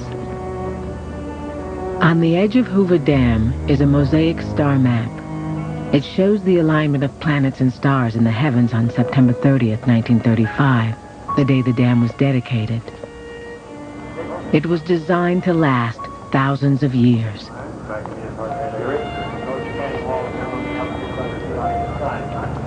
Anasazi Indians who farmed on the canyon floor. More than anything else, Hoover convinced us we could conquer the fatal dryness of the great American desert. I didn't really appreciate what this place was all about at 10 o'clock at night. I woke up in the morning and I opened the blinds, and all I saw was barren desert. And I thought I'd landed on the moon. People who live in Arizona say that they love the desert. And I think they do love it from the perspective of their air-conditioned home. If you talk to the frontier, the pioneer parties that wandered across it, trying to get someplace where they could live, where they could sustain themselves, it was the most terrifying experience imaginable. Many people died crossing the Great Basin. That emigrant trail is littered with grave sites. Everybody thinks about the Donner Party and how they died in the snow. But thousands of people died in the deserts. When Powell first warned against oversettling the arid West, other scientists argued that rain would follow the plow, that plowing and planting would agitate the air, cause clouds to form, and rain to fall. The frustrations that Powell dealt with once he came back was the frustration of trying to convince the Congress that the West couldn't sustain the level of population and the type of development that the Congress wanted to impose on the region. I mean, they were trying to pound a square peg into a round hole. As pioneers went west, the first thing that had to be done was to banish the idea that this was in any sense a desert. These poor pioneers had no idea how dry it was out there. They were going into a region that couldn't be farmed without irrigation. And nobody was talking about irrigation at the time. We grow corn with squash, melons, beans. I guess naturally we just learn how to use the water conservatively. Because we never had any water. We live in arid land, you know. And you don't irrigate any of that? No, we all depend on the rain. That's why we have to pray every day. The Hopis have lived near the Colorado for 1,000 years. Oh yeah, we like that. On the heels of our triumph at Hoover came a time in American history when we had the money and resolve to build on a grand scale, to subdue the rivers of the West and to make them do our bidding. The original mission of the Bureau of Reclamation to reclaim the arid West was a calling that had some real vision to it. In 1933, there was a stamp that said conservation. It was red, and it was a picture of a dam. So that was conservation then. So there was this great big rush to see how many dams we could build in this century, no matter what the consequences would be later. The impact that large mainstream storage reservoirs had on salmon and other fishery resources was something that was recognized and then dismissed. That was the cost. That was the price that one paid for development. Redskin fishermen from 5 tribes are mighty busy making what may be their last haul at historic Celilo Falls. Vanishing salmon for the vanishing red men. Winter food for the tribes.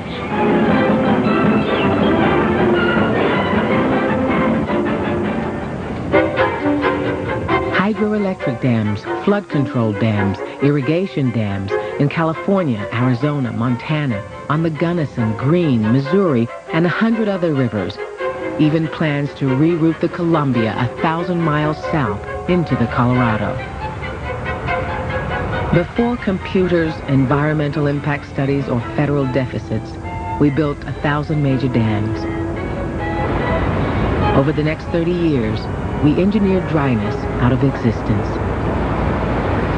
Hoover Dam, Bonneville Dam, Shasta, Grand Coulee, and then Fort Peck Dam. We were building the 5 largest structures on Earth simultaneously, all in one region of one country. Roll on, Columbia, roll on. Roll on, Columbia, roll on your power. After Hoover, we turned to the Columbia, greatest salmon river in the world.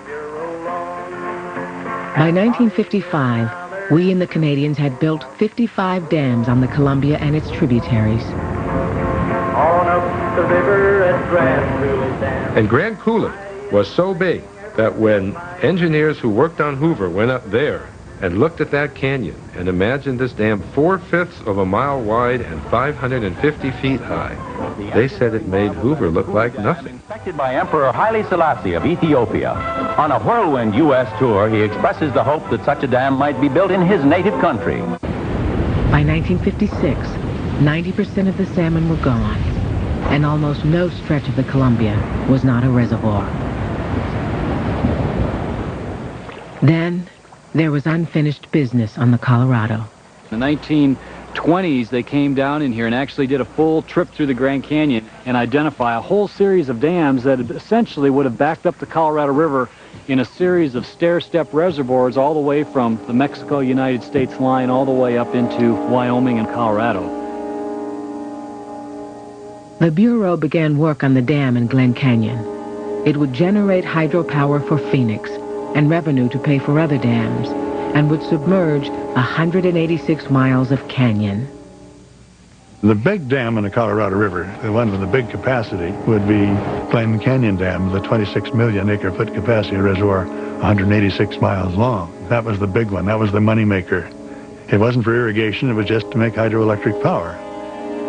Glen Canyon was one of the most remote spots in America, 100 miles from the nearest paved road.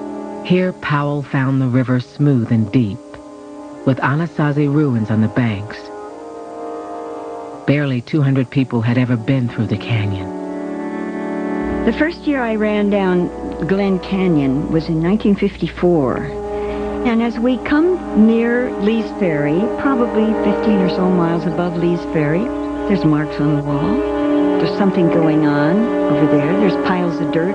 I looked up, we did, and there, 600 or more feet above us, little dots, little guys, way up on top of the rim. We looked through the binoculars, and they were surveyors. I said, geez, those are surveyors. They're going to dam this canyon. Glen Canyon, as it was. Glen Canyon as it will be. At 11:30 on the morning of October 15th, 1956, President Dwight D. Eisenhower triggered a blast far smaller than the atomic explosions now nearly so commonplace.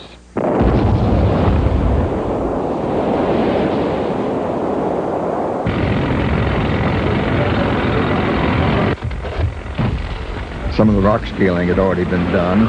I marveled at it because here was a sheer wall, canyon, a muddy river running through it. And I tried to visualize Hoover Dam already in place. That was what we were doing. We were building a duplicate of Hoover. It staggered me to think of the job yet to be done. Reclamation chief was the legendary Floyd Dominy. Floyd Dominy is a household word in the 17 western states, the reclamation area. Kennedy called me the nation's water boy. When Senator Jackson had prevailed on Udall to suggest that maybe it was time for me to retire, all I had to do was alert the White House that these people were twisting my tail and pinching a little, and it stopped. Lyndon took care of it. He's sort of the role model for a lot of ways that the Bureau approached things. It was more of a damn the torpedoes, let's get this son of a bitch built. And he got a lot of it built. Remember that hydroelectric energy is the only pollution-free energy that's created. It's renewable. You don't burn up a coal mine, or you don't mine out a mine, you don't drill out a well. You don't have 25,000-year half-life full of rods from the atomic power. I think it's a shame that we haven't developed every single possible kilowatt from this renewable, non-polluting source of energy. Everyone in the Bureau of Reclamation, including Western congressmen and senators, firmly believed that the reclamation program was a must for the growth and expansion of the West. And we had no dissenters in the 40s and 50s, early 50s at least. It was everybody gung-ho, and let's get it done. The great moment on dam construction is when you finally realize that you put the last bucket of concrete on the top of the dam, and that you now are prepared to close the tunnel and let the river start making its way up to the spillway levels and fill the lake. When Glen Canyon Dam was nearly complete, David Brower, executive director of the Sierra Club, visited the condemned canyons for the first time. Brower and the Sierra Club had stopped a dam on the Green River in exchange for not objecting to the dam in Glen Canyon. Glen Canyon used to be filled with beavers. There's no beaver in there anymore. Good fishing in there. It was just a nice, quiet, no rapids to speak of, and some very historic spots in there. It's just a nice place. There must have been 125 to 30 canyons, each one of them with a stream in it.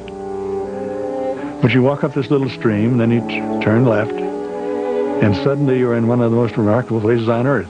Huge amphitheater. It's, much bigger than most of the cathedrals I've been in. Just a little slot of sky up on top. A little bit of water coming over a waterfall at the head of this. Up to a slot of smooth sandstone that if you touched it, it just felt like velvet. And above that, a twisting funnel where the light came down first kind of yellow, then kind of dimmer, and then kind of orange. An exquisite place. Just about as beautiful as anything the Creator ever dreamed up. Powell had been the first outsider to see Glen Canyon and these dozens of side canyons.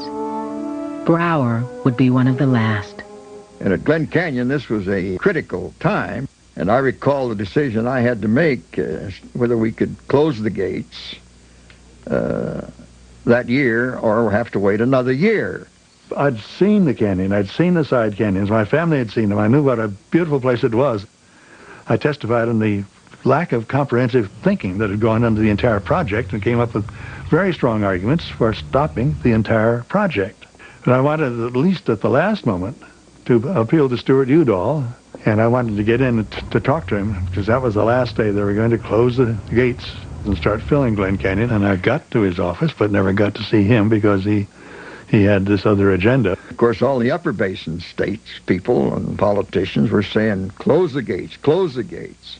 And all the downstream people who relied on the water coming on through, don't close the gates, don't close the gates. I did have this last desperate hope that we could stay the closing of the dam, the closing of the river valves, and stop any further filling until we'd thought a little bit harder about the alternatives. And that January of '63, I failed. So Glen Canyon started filling. And we finally got an estimate that indicated and that we would get up to power plant intake levels by the end of July. And so I made the recommendation that we close the gates and start filling. But I was the one person who was in position to stop it before they had built the dam. And there's where my big failure was. We had the arguments. We had the votes. And for reasons that I still do not understand, I didn't do what I should have done. I just sat there. And I didn't act.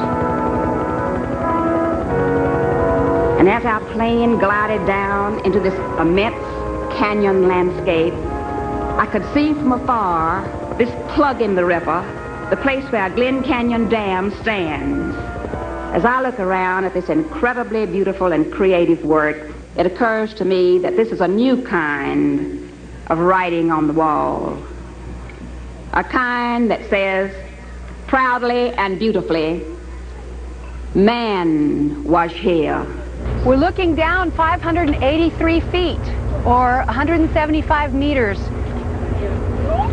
Goodbye, Hat. The reservoir was christened 100 years to the day after Powell passed through Glen Canyon. Glen Canyon Dam was built to generate hydropower for homes, industry, and air conditioning in Phoenix, and to power pumps which lift the Colorado 300 miles uphill to new farms and towns in Arizona. Today, 4 million people a year visit Glen Canyon Dam and its lake. But I felt from the very start that it should be Lake Powell, because Powell was the man who had made the canyon famous. He was the man who was really the father of the Bureau of Reclamation. He was the one who made the reports to Congress that indicated that the West could never be developed by private enterprise alone, that it would take the power and muscle of the federal government to develop and settle the West properly. So I thought Lake Powell was the proper name for that reservoir. One of the most outrageous things that ever happened was to name the reservoir the Flatwater behind Glen Canyon Dam after John Wesley Powell, a reservoir that flooded some of the things that he thought were the most beautiful he had ever seen. And I'm sure that if he were around, he would be after the person who thought of that idea, and we'd say, you can't do that. Maybe Dominie's Flatwater or something of the sort, but not Lake Powell. When you dam a river, you always lose something.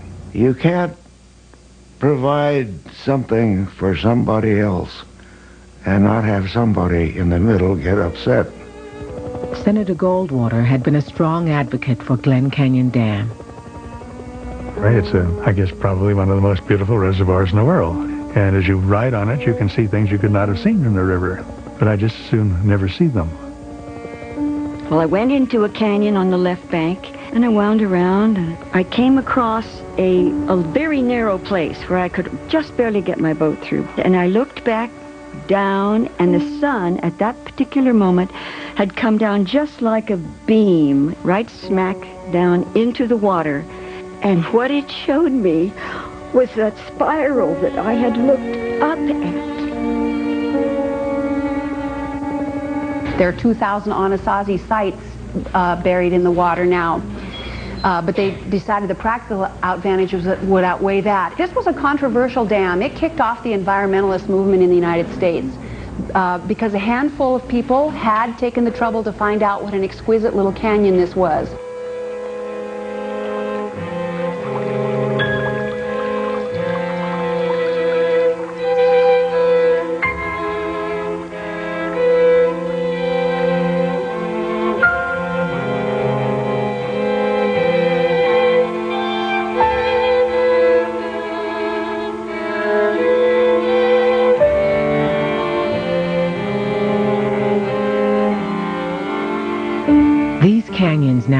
600 feet below the surface of Lake Powell.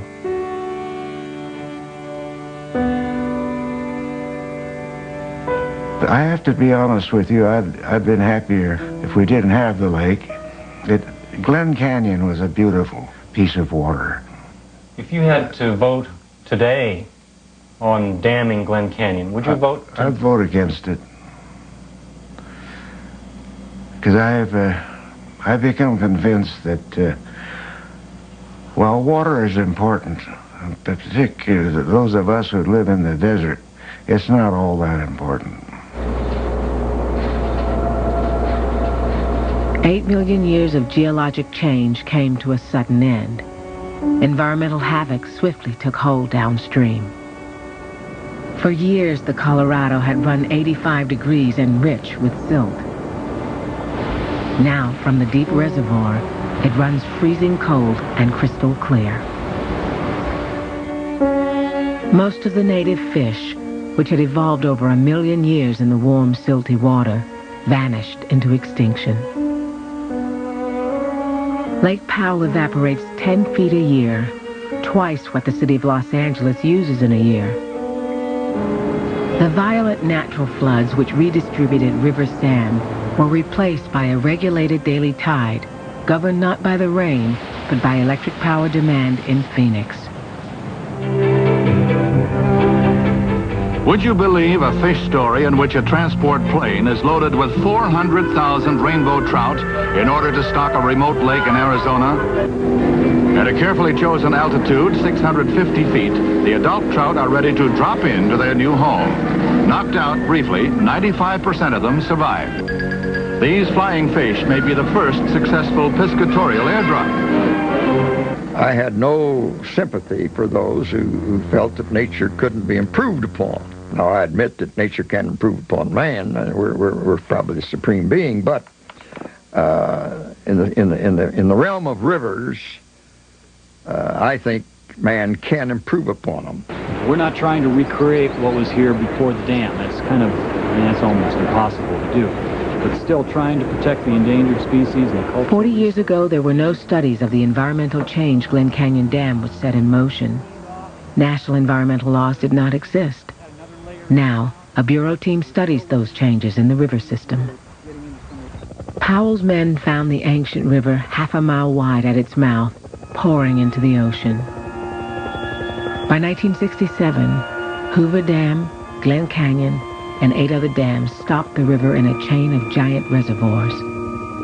Except in very wet years, the Colorado River no longer reaches the sea. The remains of the river vanish into the sand in northern Mexico.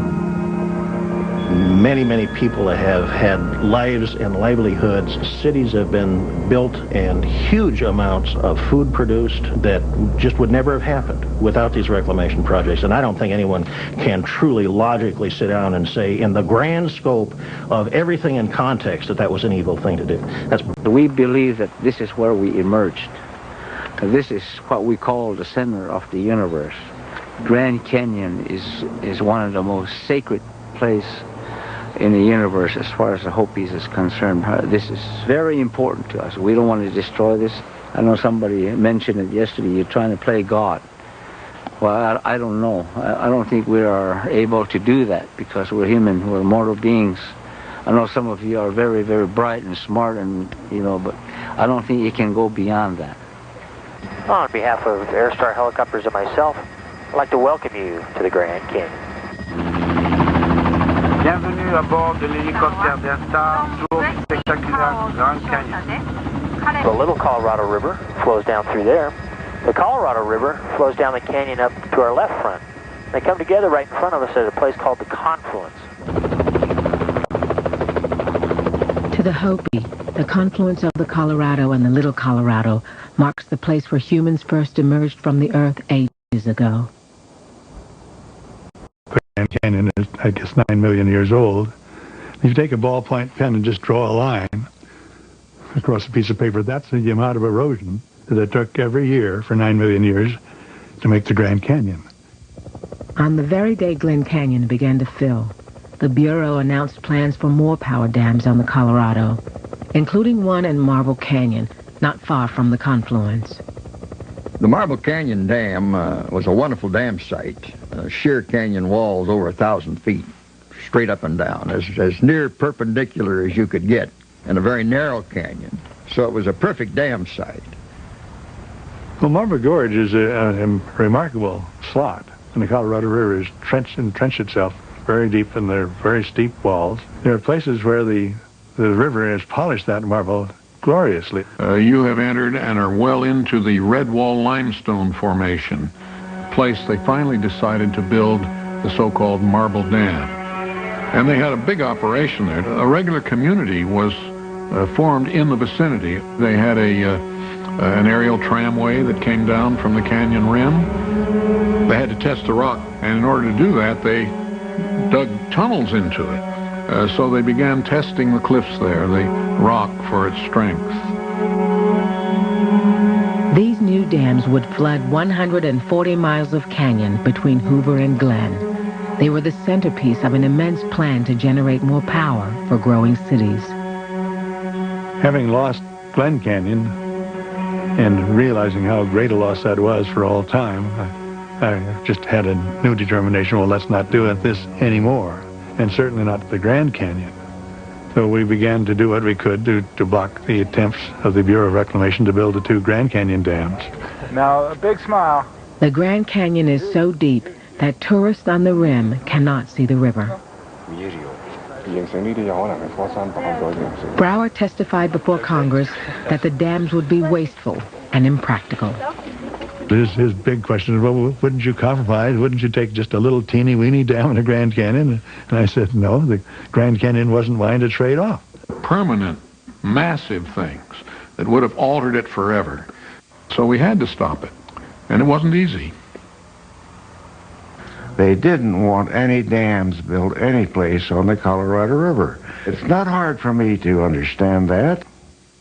Senator Goldwater represented the interests of Arizona voters. I don't like to see these dams built. I wish there was some way we didn't have to build them. But speaking for people who are mounting by the millions, and I expect to live to see the day when my city will be the 5th or 6th largest in America, I have to argue for these people.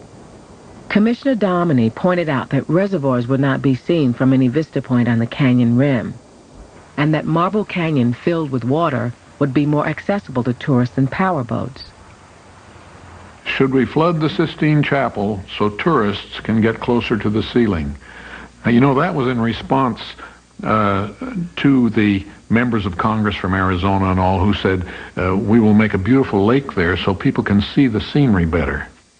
So we ran ads in the New York Times, the Chronicle, the Los Angeles Times, the Sacramento Bee. We ran ads all over the Washington Post, wherever we thought it would work.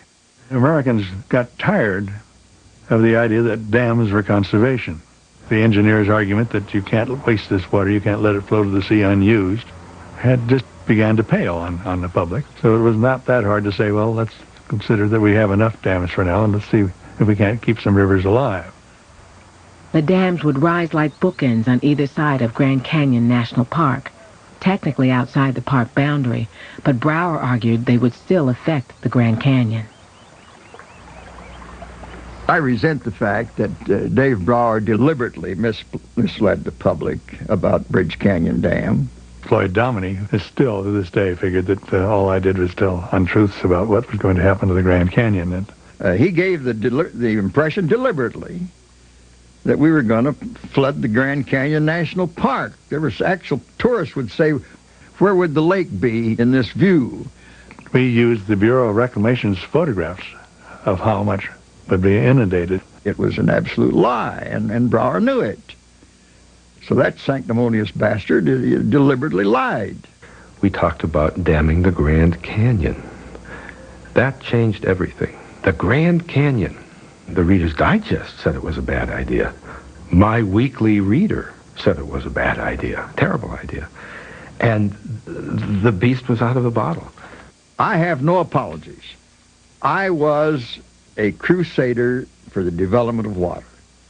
I was the Messiah. I was the evangelist that went out and argued persuasively to develop our rivers and water supplies for the benefit of people. I don't apologize for that. As public opinion swelled, Commissioner Dominy held out for at least one dam. We came very close to building that structure. The site was selected. The general feasibility studies were prepared. That dam was nearly a reality. I think the story goes that once Floyd Dominy went overseas in an inspection, and it wasn't until he left the country that people then immediately huddled and came to agreement not to include those structures in the final legislation. The dams were taken out of the authorization bill. He had to be gone for that to happen. That was such a historic moment. Nobody knew it at the time, but that really, it was the beginning, and it was a big beginning of the end of the age of dams. We've just come into what's called the Marble Canyon Dam Site area, and in the late 50s, early 60s, this area was actually proposed for a dam, and this was one of the dam sites that was being explored. There's adit tunnels on both river right and river left, and that's primarily where you see the mine tailings. On river right, you can see a couple of Bureau of Reclamation graffiti signs. The one that's straight across from us is B. The middle of the dam was to be located. A living river is a very exciting thing. It should remain an exciting thing. The river has done a very good job in the Grand Canyon. It's made a beautiful canyon, and I'm not ready to penalize the river to please a couple of hydroelectric engineers, ever. Brower had won. Glen Canyon was the last dam built on the Colorado. But saving Marble Canyon did not stop the flood of people drawn to new homes and new jobs in Arizona. In 1969, Lyndon Johnson authorized the Central Arizona Project. For the millions of Americans west of the Continental Divide, it'll provide more water for growing cities. It'll provide more water for expanding industries, for the farmers' crops, and for the ranchers' cattle. It'll let us build aqueducts and power plants and a network of projects for irrigation, for community water supplies, for flood control, for electricity, and finally for recreation. So by taking this action today, that we are making the waters of the West a little sweeter, and we'll make the grass of the West a good deal greener.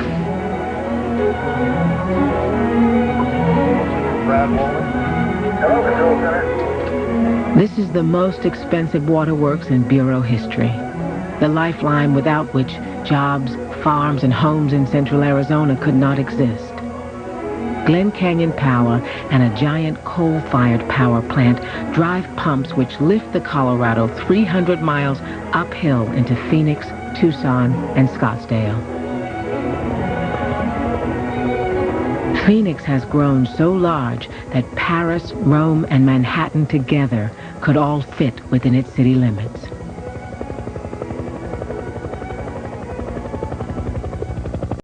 This is our Cambria 2 model. This is the largest home that we do in this particular community. It's about 1,600 square feet. The next room I want to show you is our third bedroom or den. Right now, I wanted to let you know that Arizona is about the second hottest real estate market in the country next to Atlanta. Well, the only thing that can get out of balance is if we get too many people. As I say, when I was born here, there were about 10,000 people living in the whole valley. Now there are 2 million. 2 million is a rather large number of people for us to service with water. The things that reclamation did in building water projects allowed a lot of growth. But the problem we face today is that there's just not enough water to go around. We have underground watering systems with a small drain to every plant, a small drip system. We also have sprayer systems for the grassy areas. Now, of course, this is called desert landscaping. And my grandmother would go over there and fetch water, very little. And that expected to last maybe for a couple of days. And then when I see my grandmother wash dishes after dinner, she put water into one cup. She put her hand in like that, and she put that same water into another cup. And then she finally throw it out. And that's how she uses water, because the water has to last a long time. The reason why we live in this desolate area is because it's harsh. And that's the only way that you can be as close to the spiritual being. And the closer you are to the spiritual being, the more that you will maintain your humbleness. So we look at this survival in terms of maybe thousands of years in the future. As you can see right now, we're lucky. The fountain's going off right through the trees over here. Now that goes off every hour on the hour. That fountain shoots up over 500 feet. It's actually taller than the Washington Monument. There will never be enough water in the Colorado River to satisfy all the demand on it, ever. We will never augment it by relocating another river from the northwest to make it bigger. And when the pie doesn't grow, you just cut smaller pieces of pie. Perhaps we've created some problems that we'll never solve, and by attracting people, making it easier for people to move into a harsh environment. I don't know why everybody should have a swimming pool in their own backyard. I don't know why they should have a green lawn when cactus would look better in a desert environment. I can sit here in 1995 and I can say to John Wesley Powell, you were wrong. The Colorado River at that time was a whole different river system. And it was running wild, and it didn't look very manageable. But we've engineered our way out of that problem. We have put so many dams and reservoirs on that system that there is adequate water in the Colorado River. But the system is fragile. When runoff predictions went awry in 1983, thundering water ripped boulders and pulverized rock from Glen Canyon's spillway tunnels. Glen Canyon, they almost lost it when they were a little chintzy. I don't want the dam to go all at once. It was take out Hoover, Parker, and Davis downstream because they're not built to handle 26 million acre feet of water coming down all at once. If Hoover Dam collapsed, the entire economy of the Southwest would be catastrophically affected. We can't imagine until something like this happens how dependent we've become on the liberties we've taken with the natural order. We have turned nature on its head. In Phoenix, the average August temperature is over 100. Here and there amidst the abundance are a few abandoned orange groves and subdivisions, their supply of Colorado water shut off. This is what happens when the water stops. Today, more people, farms, and industries depend on the Colorado than on any comparable river in the world. Never has such a river been asked to do so much.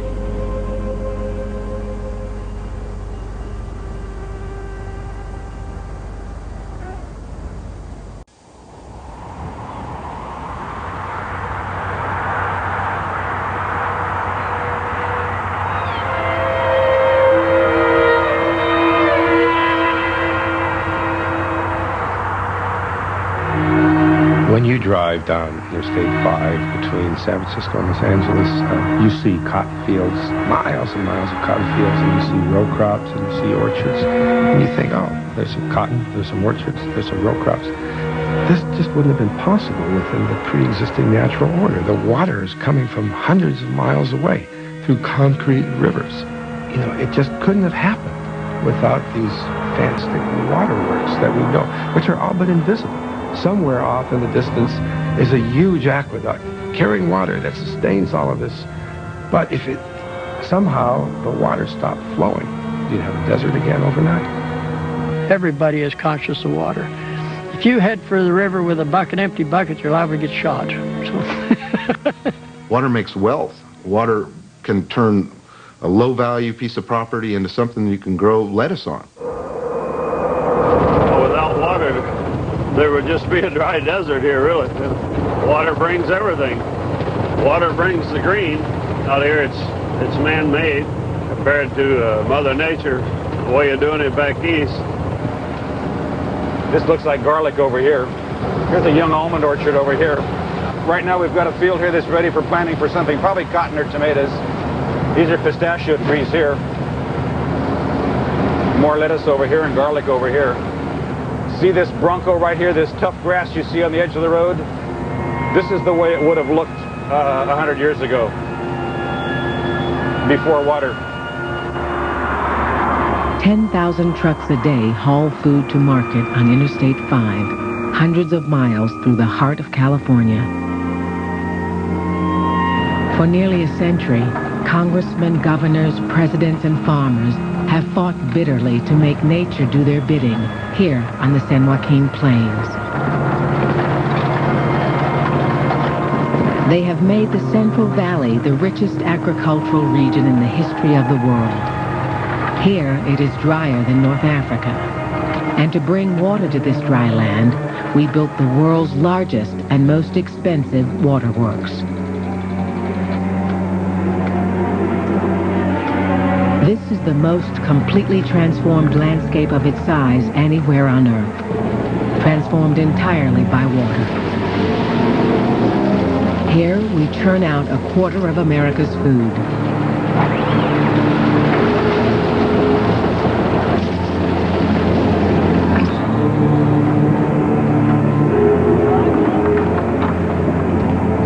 How did we achieve this?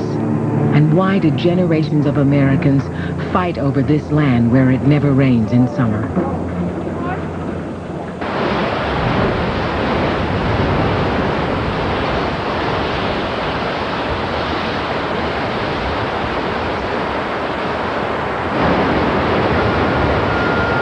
Sierra Nevada rivers to the east have flooded a few weeks each spring since the beginning of time. Snowmelt thundered down rivers teeming with salmon and fed the great swamps and 100-mile lakes. Every summer, the marshes evaporated. The valleys shimmered in withering heat. It was the American Serengeti.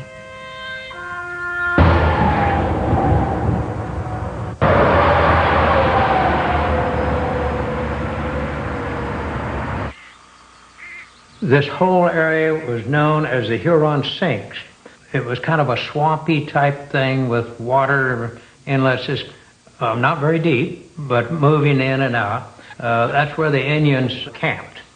And they would do some fishing, oddly enough. Hard to believe today. The Indians, they were there during the winter months, and then they'd hightail it over where it was cooler in the summer, over toward the Sierras.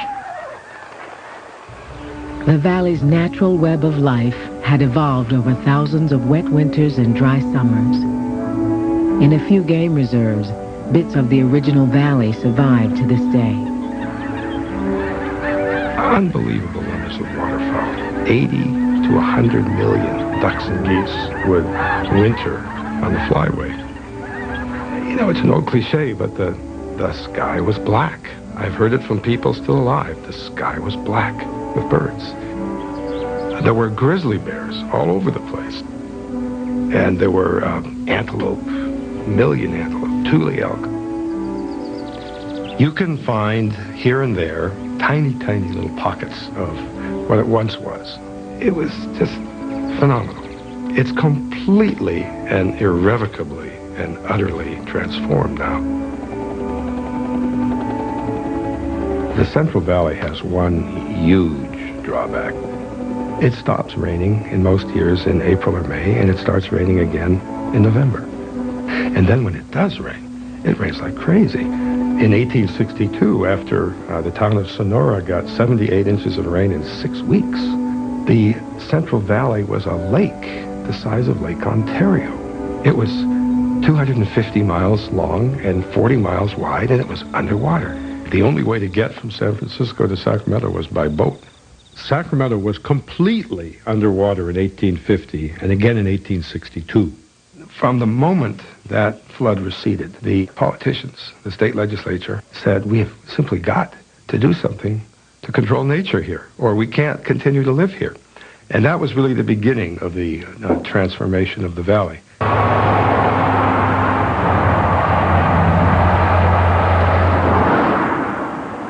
A 19th century law allowed anyone to claim land over which he could sail in a boat. Henry Miller staked out his claims for a section of land in a boat. He was just another one of those Californians who came here from somewhere else, reinvented himself completely. He'd been a butcher boy. He would float around and drive posts in the ground and mark his territory, and the law required it to be done from a boat. So that's just what he did. And then when the flood went away, why, according to history, he put a boat in a buckboard wagon. And then had it pulled by a team of horses on a buggy or wagon and went traipsing across the country a considerable distance. Whose empire ultimately reached 1,090,000 acres. For his era, you'd have to take your hat off to him. And he was the first person to build a dam, a significantly sized dam in California. And that led to 1,200 other dams of significant size that we've built since then. In the late 19th century, pioneers built small dams, drained marshes, and dug canals. But still, they found themselves at the mercy of nature. The dry farmers looked to the skies and the heavens for rain. They hoped that the rains would be timely enough to get a crop. Obviously, it was risky. And if they got into a reasonably wet cycle, they could do reasonably well. It's a lot of praying. With a lot of praying. They sent their wives to church, I know, every Sunday.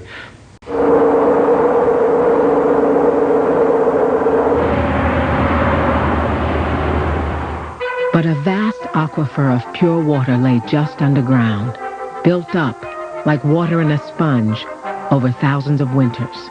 In a few places, it even gushed up to the surface. After World War I, traveling salesmen went from farm to farm selling powerful new turbine pumps. Now farmers could pump as much groundwater as they needed. In 1929, California pulled ahead of Iowa as America's leading farm state, even as drought settled over the valley.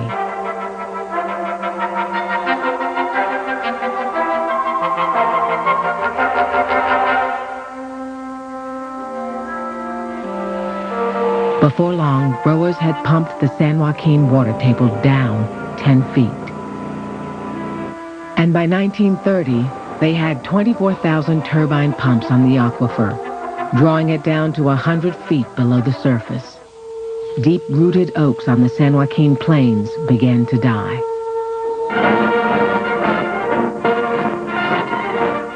"70,000 refugees from the Dust Bowl present a new problem to California. Squatter camps spring up and living conditions alarm the health authorities. These newcomers seek to make a living by following the harvest and working in the fields or at When growers called for more labor, refugees from the Midwest began their exodus to the Promised Land, to California. They are almost all of American stock, people driven from their old homes by dust storms, drought, ill health, hard luck.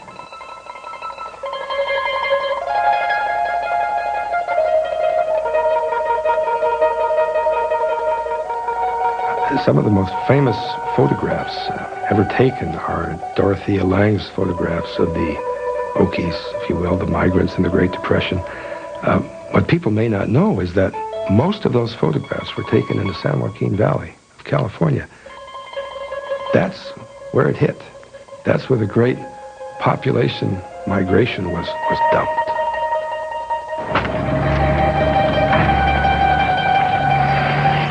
Waves of Dust Bowl refugees found farmers leveling new tracts of land.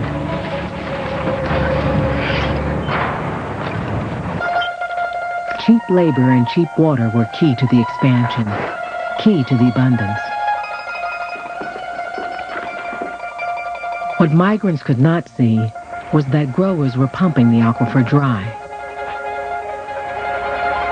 They could pump hundreds of gallons a minute out of like a fire hose.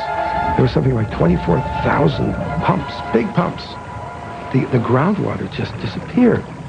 They overdrafted it. They mined it so fast that the valley subsided. Portions of the San Joaquin Valley dropped 3 feet. You're pulling out 100 buckets of water and only a cupful is being replenished currently. That this is a losing deal. There's no question about it. By the middle of the Great Depression, the Promised Land, California's great Central Valley, was running out of water. Now, farmers could either limit their pumping and produce less, or they could search for new water.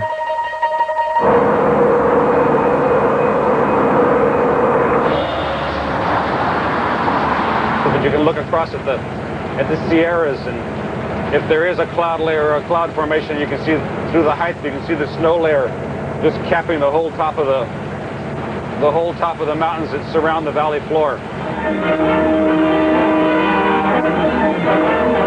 Northern California's worst blizzard, raging for a week without a let-up, buries the Sierra Nevada region in 13 feet of snow. Every spring, Sierra snowmelt roared down the salmon rivers and out to sea. Cut off from the outside world by snow-choked highways. Ebbets Pass, just to the east of the farm counties, once got 73 feet of snow, deepest ever recorded anywhere in the Time world. in 5 years is famous Donner Trail, where the storm's fury trapped scores of cars. Only the federal government, which had just conquered the Colorado River, could move the snowmelt to farms across California. The New Deal came along at an exquisitely opportune time. It was rescue. Growers turned to Franklin Roosevelt, fresh from the national triumph of Boulder Dam. Boulder Dam, Nevada, America's newest engineering wonder, is about to be dedicated by the President of the United States. I have the right once more to congratulate you who have builded Boulder Dam. Now, Roosevelt and Congress gave California a gift even greater than Boulder Dam, the Central Valley Project. Here we have the most elaborate irrigation project, public works project ever built, just when it's desperately needed. And if it hadn't been for Franklin Roosevelt, it probably wouldn't have been built, because not many politicians believed at the time that the government ought to be doing this kind of stuff. But he did. 11 million tons of this aggregate must somehow be transported from Reading, 10 miles across the wilderness, to the site of the dam.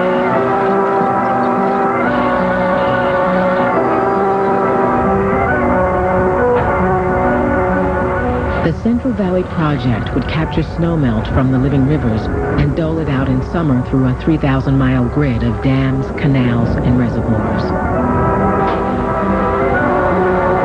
It would water an area the size of Lake Michigan. No one had ever built anything like the Central Valley Project. This solution to the growers' overpumped groundwater would be bigger and more complex than Hoover Dam. It would be the biggest public works project since the Great Wall of China. It would be the most expensive waterworks in history. Shasta, the main dam, would be taller than the Washington Monument. On behalf of the Bureau of Reclamation, I'd like to welcome all of you to Shasta Dam. My name is Sherry, and I'm going to be your tour guide today. Shasta Dam is the second largest concrete gravity-type dam in the United States. Now, this was constructed during the end of the Depression. This gave almost 5,000 people and their families employment. This was a big deal, and people did come from everywhere to get a job. It's amazing to think that there's over 400 feet of concrete above our heads right now.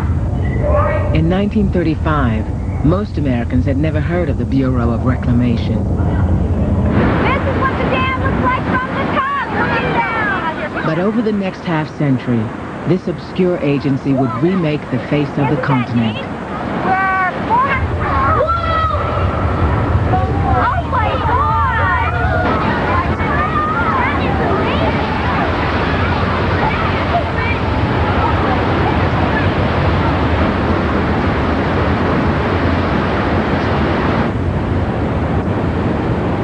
These giant irrigation projects were made possible by the old Reclamation Act of 1902. Congress had passed the act a quarter century before to stop the sort of land grabs Henry Miller had orchestrated, and to put thousands of new small farms in the arid West.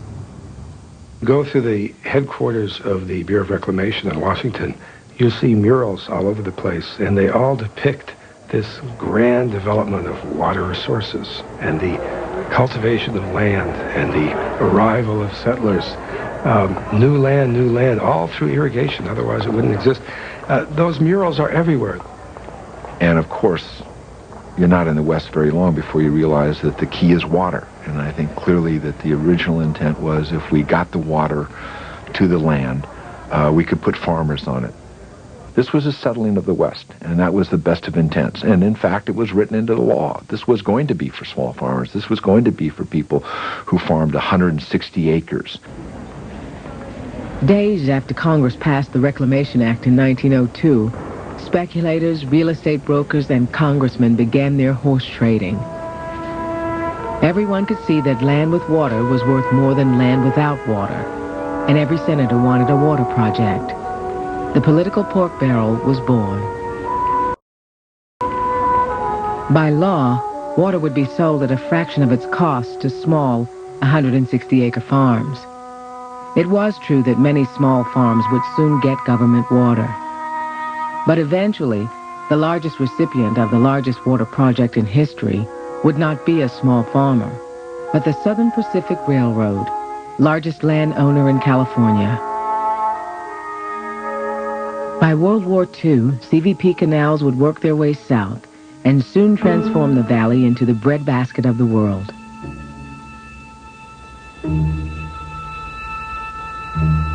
Far to the south, farmers around Tulare Lake began lobbying for their own water project. At high water, they would be 45 miles, about 22 miles down that way and about 22 miles up this way. And then it'd be about 10 miles wide and 10 miles this way, 10 miles west, 10 miles east. And then you'd be about 22 feet deep if it was the deepest part of the lake. That was by the Water Witch soundings on there. And then your fish should be swimming by you. Tulare Lake was 2 million years old, one of the oldest lakes on Earth. 45 miles long, it was the largest freshwater lake west of the Mississippi. When it flourished in May and June with the runoff of 4 substantial rivers, the whole Tulare Basin, it could be twice, 3 times the size of Lake Tahoe in wet years. It was probably the last place in the Central Valley that really was wild. If you get a lot of rain, we had a lot of lake. If we didn't get much rain, we had very little lake. And that's why a lot of people say it's kind of a magical lake. You know, a lot of rabbits and coyotes and things like that. So it was just a real nice spot, you know, for hunting and fishing. For years, North American wheat has been produced most profitably on large farms. But today, none is more thoroughly industrialized than the 50,000-acre Tulare Lake Ranch in San Joaquin Valley, California. Not far from the lake, on land once claimed by Henry Miller, some of the wealthiest farmers in the world raised wheat and cotton. We have about 35,000 acres of grain and about 7,500 acres of cotton. We have 250 miles of canals and ditches on our ranch. All of our land is under irrigation.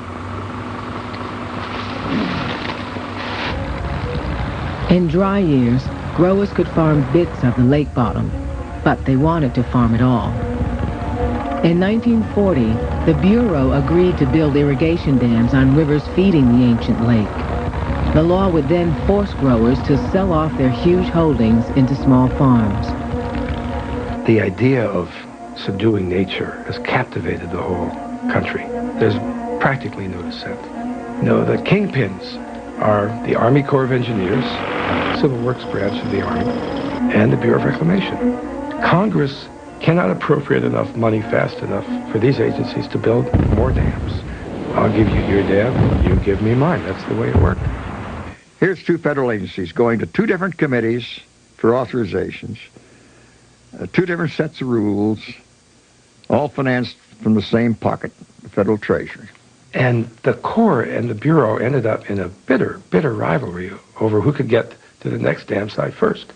The Corps of Engineers had far different legislative authority. They could build a project without acreage limitation. They could build a project with no operation and maintenance responsibility for the beneficiaries of the project and no repayment responsibilities from the beneficiaries of the project. So this was pretty tough competition. The Corps dammed the rivers, dried out the lake, and then brought back what had been Tulare's water to irrigate the dry lake bed. could have been many hundreds, many thousands of small farms became these giant agribusiness empires. These corporations amassed so much wealth from this water, which was practically free. They basically have run agriculture in the San Joaquin Valley ever since. There are thousands of acres of cotton in here. Thousands really. I'd say probably 1 million acres right in this area all around us. From way back there, you can see as far as you can see is cotton. So, you know, it's big acreage, and it really overwhelms people who come into the area and look around. But the water is the essential thing. Without that water, you can't grow the cotton.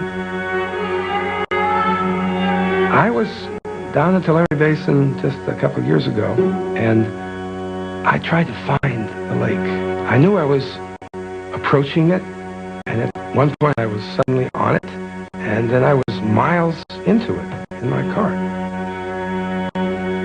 It's gone. It's completely obliterated in a few years.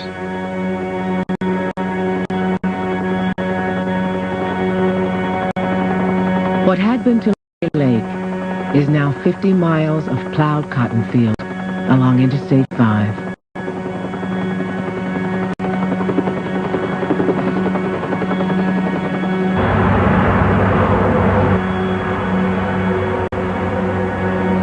This is just like Las Vegas. It never stops. I can remember some of the farmers in my father's front room talking about disking the land, plowing the land 24 hours a day, keeping the tractors that were turning the soil, preparing the soil for planting, and how they would swing in quarter-mile swaths and swing around. And, you know, it was a ballet of linking huge tractors together to flatten the land, to level the land, to turn the land, to irrigate.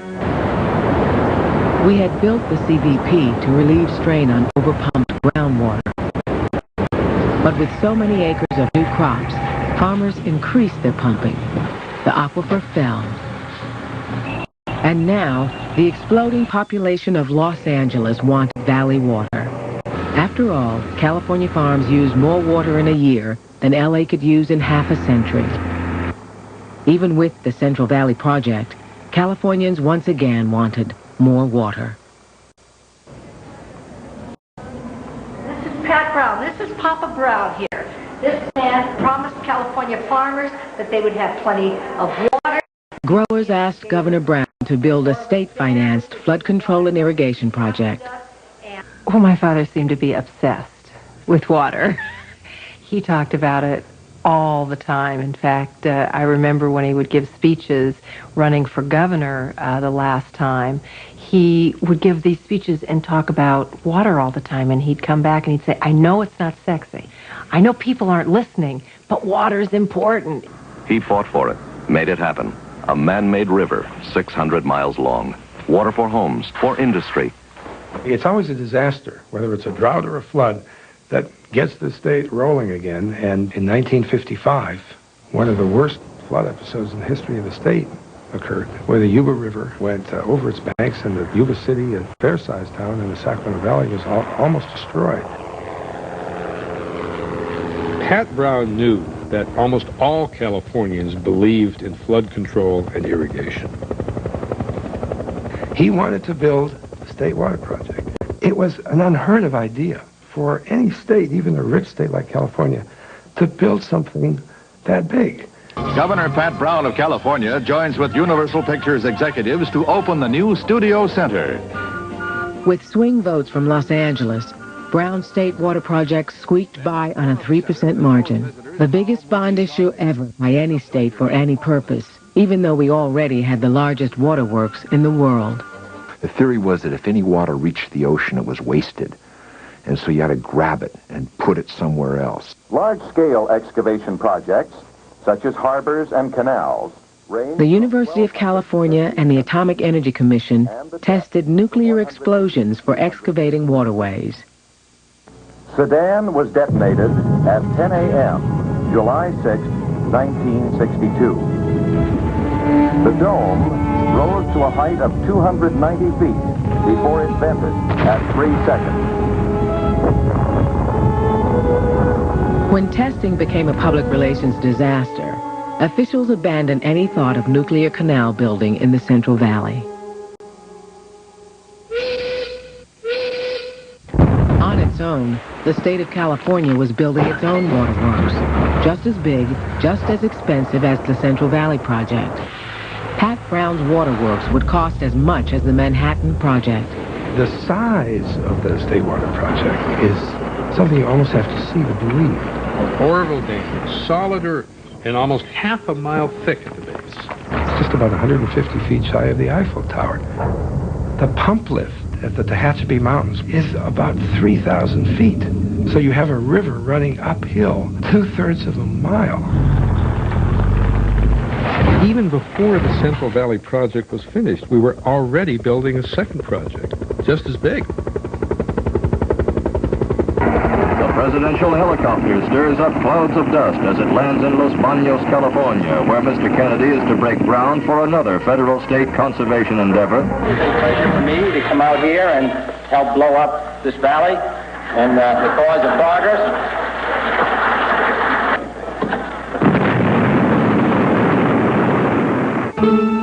By the late 60s, federal and state waterworks had lifted the rivers out of their ancient beds and delivered them to every corner of the Great Dry Valley. Soon, Bureau water would reach even the Westlands, most desolate part of the San Joaquin, 1,000 square mile district as dry as the Mojave. The local congressman predicted that the Westlands would soon be settled by thousands of small farmers.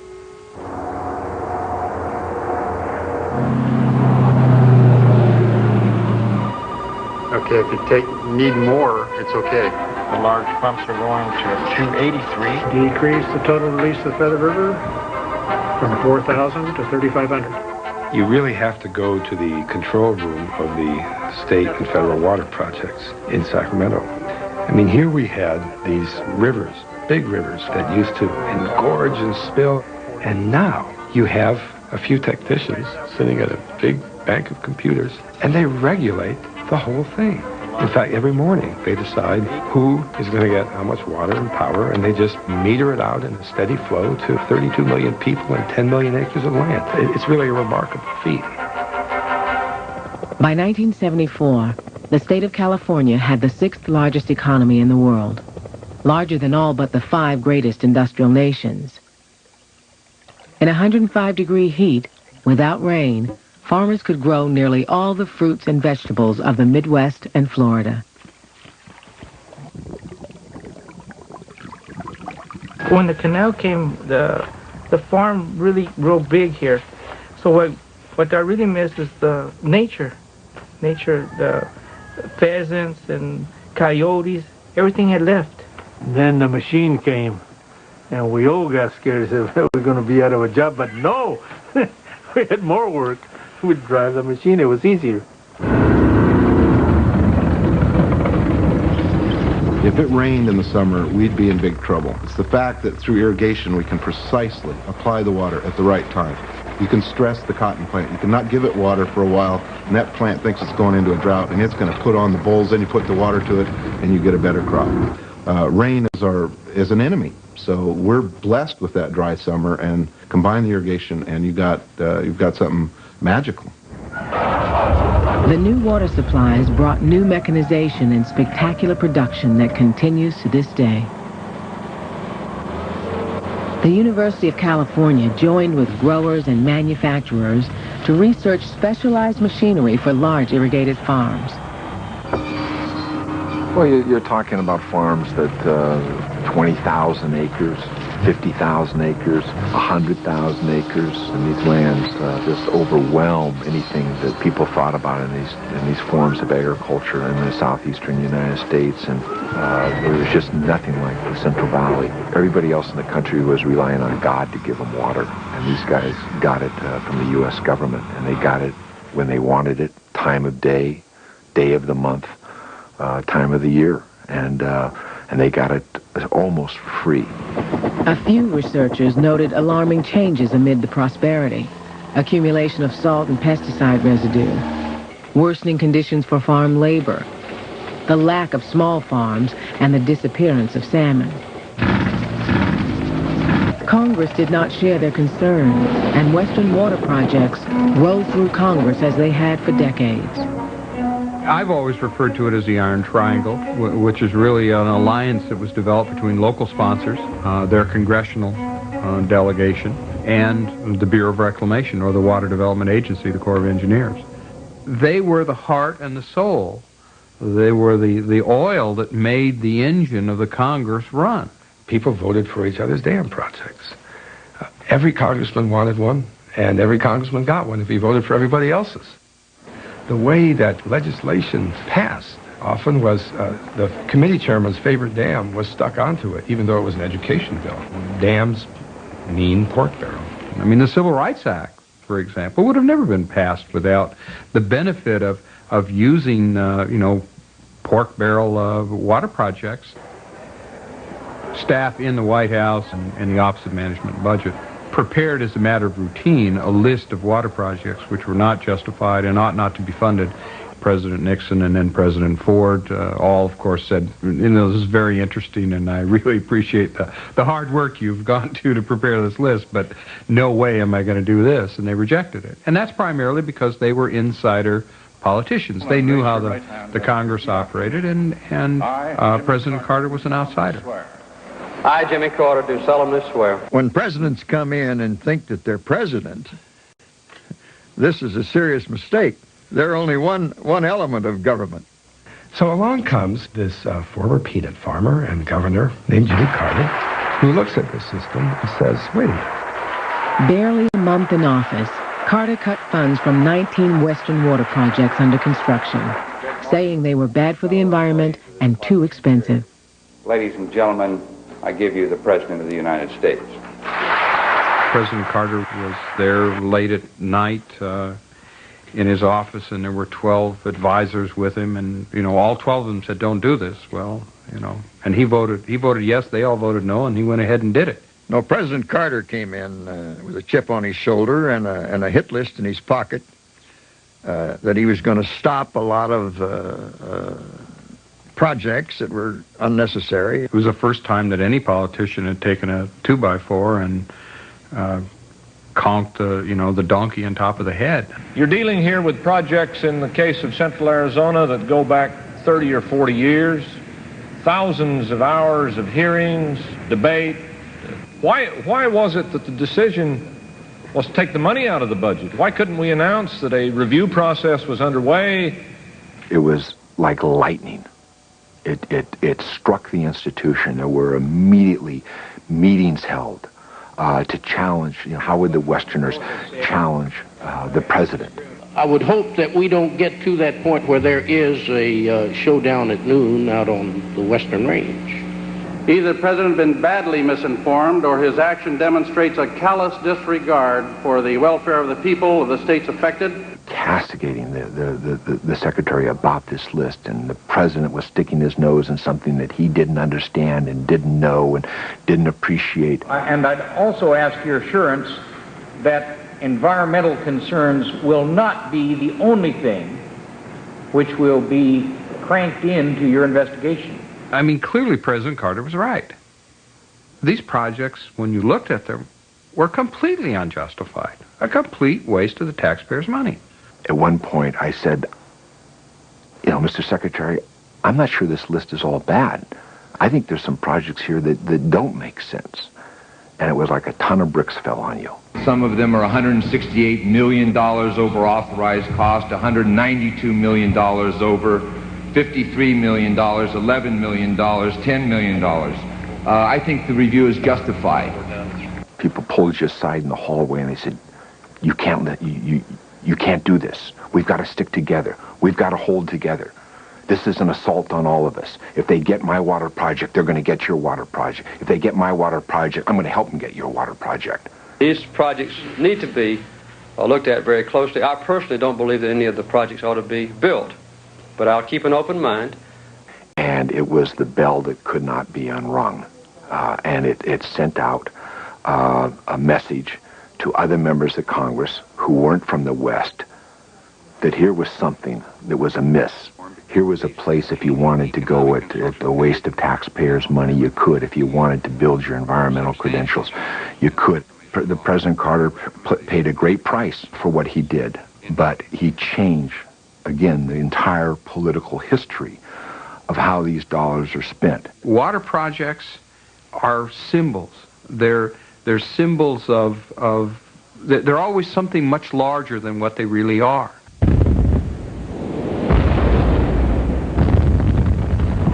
In the end, Carter could not stop most of the dams on the hit list, but nothing would ever be the same. He sent investigators to see what large-scale irrigation had achieved in the Westlands, largest water district in America.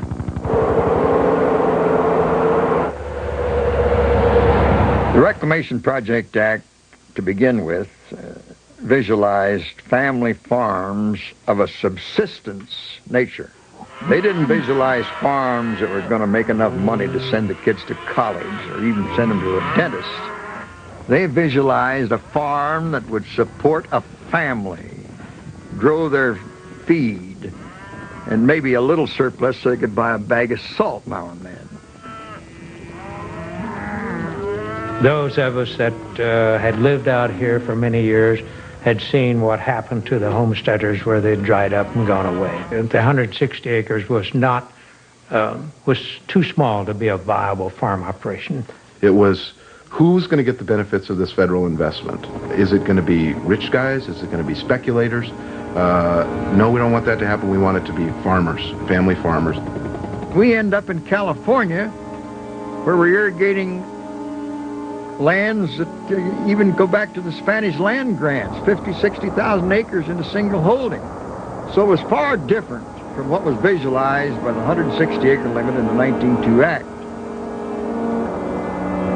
There was not a single 160-acre farm in the Westlands. Growers and the government had been arguing since the beginning over when this 1,000 square miles would be broken into small farms. Now, in owning the 160 acres, it meant a wife could have 160, the husband could have 160, and if they had 20 kids, they could just, and if you had an Aunt Susie somewhere, and you had Uncle Ben over here, and their 4 kids, and you can see what began to happen. And we found ways to comply that we could make the economics work.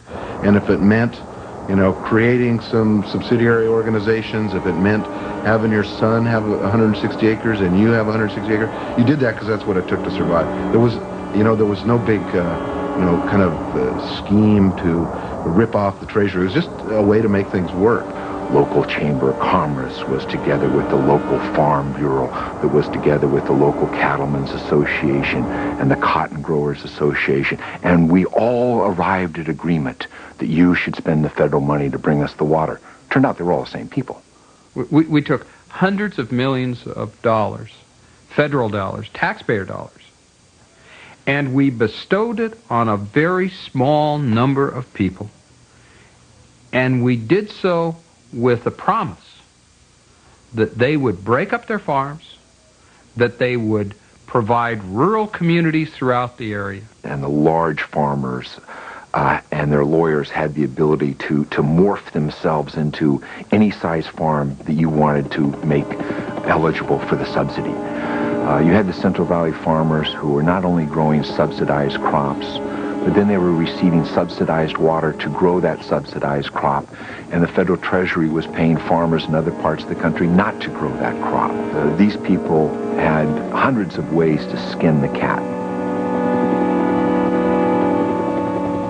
They had predicted that there would be perhaps a 30 or 40% increase in agricultural productivity, and in fact, over the first 10 years, it had increased by 300%.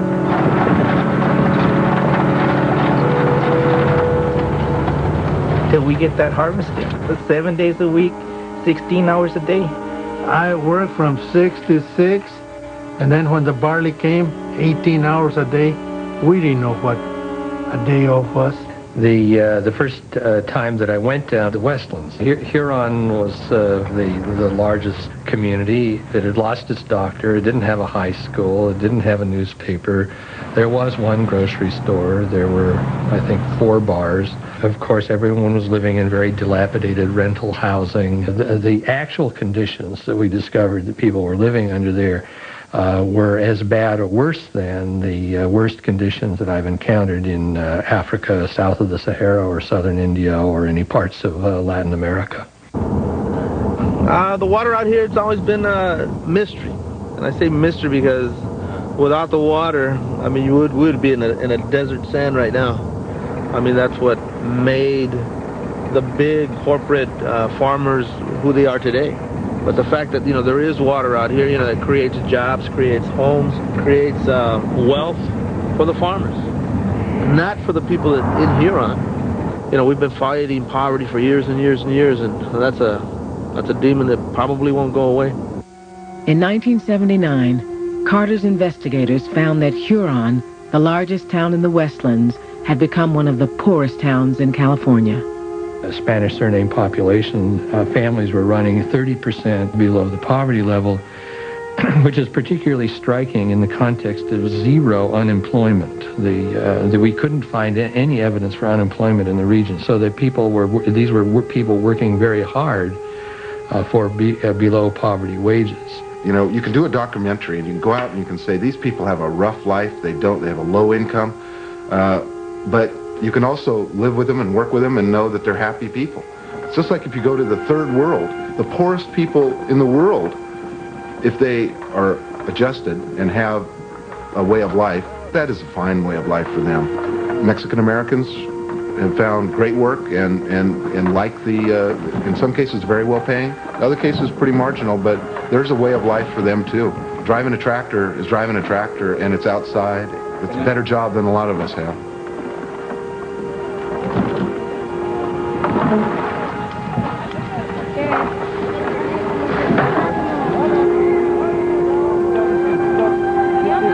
Small farms and towns vanished as production skyrocketed. For 2 weeks each spring and fall, all the lettuce in America comes from the Westlands, and every year enough cotton for 1 billion t-shirts. By 1979, no place on earth had been so changed by the manipulation of water.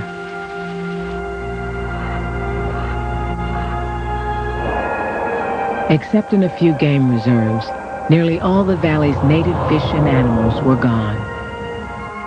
Much of the Sacramento River now irrigated crops, and the San Joaquin River sometimes flowed backwards. The valley's winter-run Chinook salmon were nearly extinct. The crux of the matter really is it salmon or people? Now, I'm sure people can survive without salmon, but I don't think people can survive without beans and potatoes and lettuce. There was a run of 1 million to 2 million salmon coming up the Sacramento River every year. There were 21 canneries in the Central Valley. There isn't any way to control a river without having some trade-offs. And the salmon, unfortunately, was one of the trade-offs on the Sacramento River and on the Columbia River. Was it worth it? I think it's worth it, yes. I think that there's substitutes for eating salmon. You can eat cake. In 1980, the Carter administration was reviewing growers' water contracts. They were paying about 1/4 of what it cost to bring the water across California. President Carter, running for re-election, could have sent a strong message by questioning the price of water, enforcing the 160-acre limit, and demanding environmental changes in Western water policy. But suddenly, on the heels of a hostage crisis in Iran, Carter found himself in a race for his political life against Ronald Reagan. He turned to the San Joaquin Valley for campaign support. Mrs. Carter's first stop in California was on friendly turf at the home of a longtime supporter in Fresno. It was the second... Carter and Congress chose not to change Western water policy. I mean, every time a presidential candidate, every time a gubernatorial candidate, every time a need some money, you land down there on one of those private landing strips. They have lunch for you. You walk out of there $10,000 richer, $150,000 richer, and they buy another day. And that's what they're doing. They're just playing for time.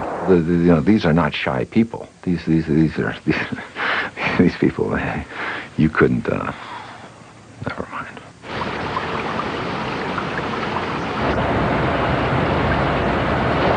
But there was now public suspicion that something had gone terribly wrong amid the abundance. And an environmental time bomb was about to explode at the Kesterson Game Refuge. The story from NBC's Don Oliver. Employees of the U.S. Fish and Wildlife Service have been doing this for months, trying to frighten off birds and waterfowl from the toxic ponds of the Kesterson Wildlife Refuge. Officials it's kind of difficult for an individual who's been spending their lifetime trying to create habitat to be asked to try to move the wildlife away from this habitat that you've created. These traditions of the birds are very, very difficult to break. In fact, they're almost impossible, especially once they've begun to nest. It was a war zone out here. The valley's web of life had been thrown into chaos. Many eggs are still found to contain deformed chicks. The Fish and Wildlife people refer to these mosquito fish as little selenium tablets. The Bureau of Reclamation... The poisons from intensive farming and irrigation were deforming whatever tiny little museum pieces of nature were left. Runoff from Westland's farms contained selenium. For years, drainage had concentrated the selenium in the Kesterson ponds, while the Bureau of Reclamation waited for a permit to dump it into the San Francisco Bay and Delta. We went ahead with the Westlands project before we solved the drainage problem. We thought we knew how to solve the drainage problem. We thought the Kesterson Reservoir could be flushed on out into the Delta. We didn't have it solidified. So I made a terrible mistake by going ahead with Westlands at the time we did. David Burrington reports tonight that the problem begins on the farms and it winds up in the refuge. Many young birds have been killed and deformed by high concentrations of selenium, a trace element found in the region's soil. Last month, it was really an eye-opener when we started to take a look at some of the embryos, the very distorted features, bills that were twisted, missing eyeballs, bulges on the brain, deformed feet. They remind me of the thalidomide babies that were over in Europe. And these mud hens were up at this Kesterson place, and they were getting too much selenium, and too much selenium is widely known does cause birth defects in anything, so they're getting deformed mud hens and things, which was unfortunate, but wasn't the end of the world. When it exploded in our face with bird deformities, gave all of our attackers the proof they need that agriculture really is bad. It does destroy the environment because we had some deformed birds out there. Kesterson was the proof, and we were the bad guys, and it was really a turning point. And we would sit and struggle with a photograph of a bird, headline on every newspaper and TV news every night, about this crisis at the end of irrigated agriculture, and 1 million acres are going to go out of production. We could not make a connection between how do we solve this problem and how do we deal with this public crisis over here that was created. But for those mud hens and but for those ducks at Kesterson Reservoir, that plan eventually would have continued to creep on. But those mud hens, they really turned the political history of the Central Valley Project. It was all adding up. Public anger at the Kesterson fiasco, congressional investigations into water subsidies, farm labor, and salmon. And now, the last straw, 6 years of drought. Dust storms raked the valley, and trucks bound for market slammed into the biggest wreck in American history on Interstate 5 in the Westlands. And the drought contributed to the wrecks. Growers, short on water, let their fields go barren, and the dust piled up, waiting for strong winds to blow across the highway. And the drought kind of moves us ahead about 20 years in time, and all of a sudden, there's not enough water to go around. We have major shortages. Water was a lot like energy, that it was price responsive, and that we really had to do was attack the subsidy. And we became a nice target. There was a subsidy issue fashioned in there. There was all kinds of sexy political things, ways to beat us up. big, slow-moving target. The areas of the country which have huge population growth on limited water resources are going to have to change the structure of their water usage. They're going to have to become more conservation-oriented. George Bush on the road, on a roll. He told the Valley farmers... The political winds were about to shift away from agriculture toward the environment. George Bush had won the Valley in 1988. I don't believe we need the federal government getting into the water rights business. In 92, Bush was losing to Bill Clinton. Just before the election, he signed a popular reform law in hopes of gaining electoral votes. It raised the price of water and for the first time in 50 years, returned water back into the salmon streams. You were going to have to now pay for that water. And if you had to now pay for that water, you'd have to take into consideration other concerns in terms of how you use that water, how efficient you are, the kinds of crops that you have to grow. When the law was changed, when the project was redirected, it was a huge train wreck. And because we'd been chugging along, doing great, 50 years of reliability, project working good, all this very stable. You know, farmers were not worried about water. Water was not an issue in California until the drought because it was reliable. And now we've got new contracts and our water costs have gone from $3.50, which is a great deal for 40 years, to $35 to $45 an acre foot overnight. Huge swings in costs. Well, water has gotten more expensive, but really with a shortage of water and all, we're paying more now than we ever have. So as much as we're paying, we need to make sure we don't use any more than absolutely necessary. I don't think we ever really wasted water out here because it was always expensive, but we're, I think this has got to be one of the most efficient uses of water there is. But it belongs to us, don't it? The big canal, the taxpayers? Did I say something wrong?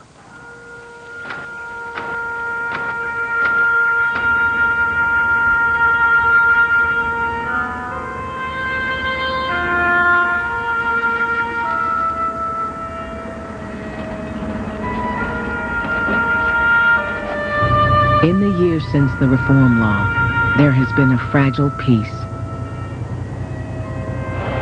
But the Great Central Valley will never be the same. Nearly all the corporate farms have gone, along with some smaller farms. Native birds and Chinook salmon have begun a very slow comeback. The large growers who remain are among the most productive and water efficient in the country, producing more with less water. No one will ever know whether thousands of small farmers could have done the same.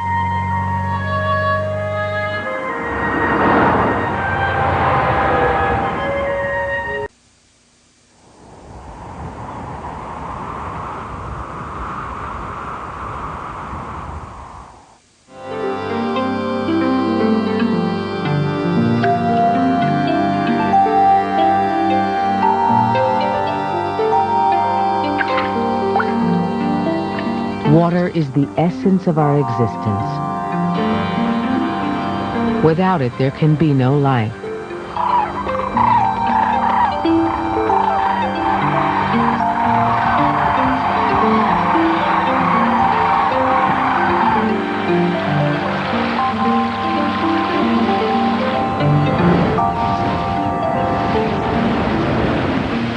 Civilizations began next to water.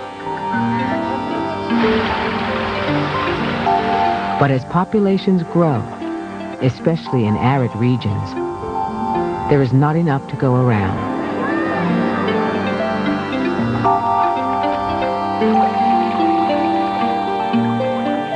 In the past, decisions about water have been guided by a very simple formula, which said estimate human demands for water and build a new water project to meet it.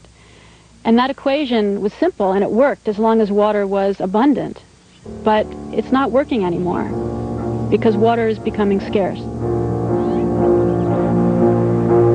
Concrete dams have dominated our management of water in the past 50 years. Dams tested and built to master the power of nature.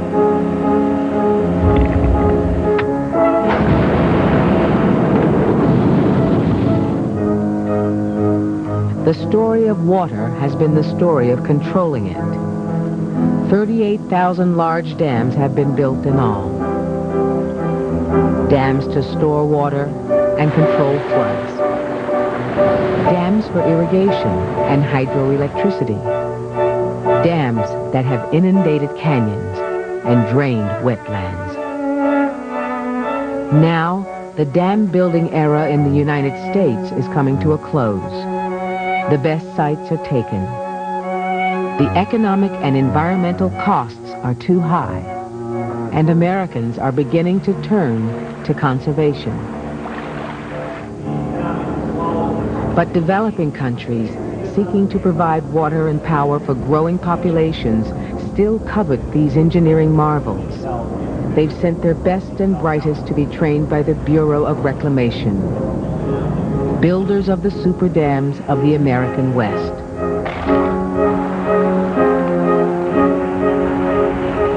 Right after Hoover Dam was completed, the world recognized that a great achievement had occurred, and the Bureau of Reclamation was besieged. And we ended up as the training center for young engineers sent here from Thailand, from Turkey, Ethiopia, all around the world, actually. India was an example of everywhere I went in India, they thought I was the second coming of the Buddha. More than any other nation, India has staked its future on large dams.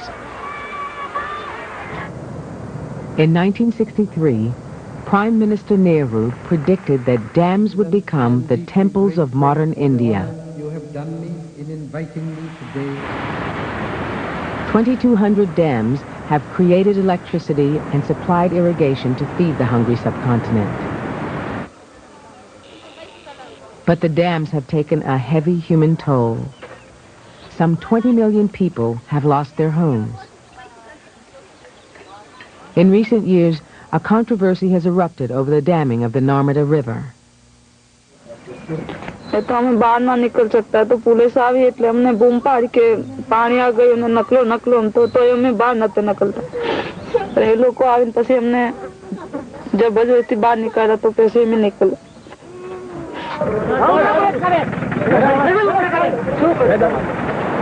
જતુર્યું નગરની માં બધું જતુર્યું મારી મિલકત મારું ઘર બાર મારા છોકરાને લઈને નાઠો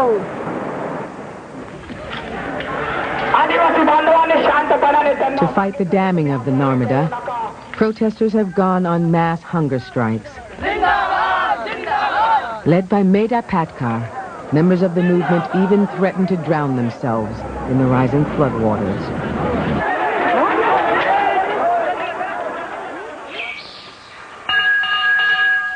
Construction has stopped while the government reviews the project.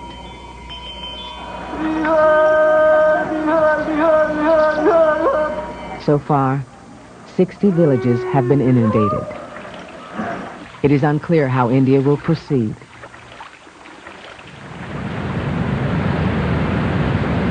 A hemisphere away on the border between Argentina and Paraguay, construction continues on the massive Yacyretá Dam.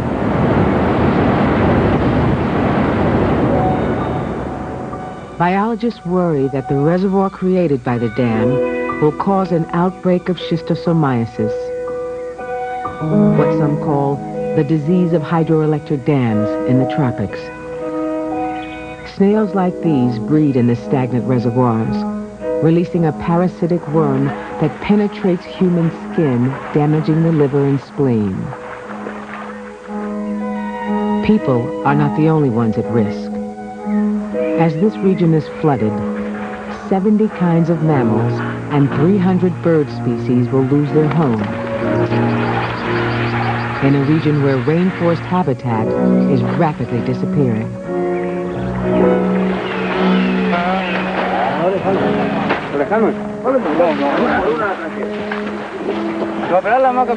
Efforts to rescue some of the larger animals rarely succeed.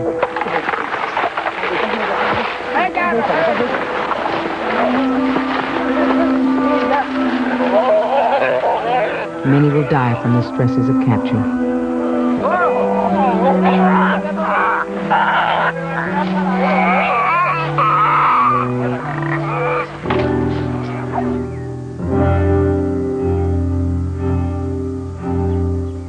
the dam building era is really going gangbusters now, as in countries like Indonesia, China, Malaysia, Brazil, other South American countries, Chile.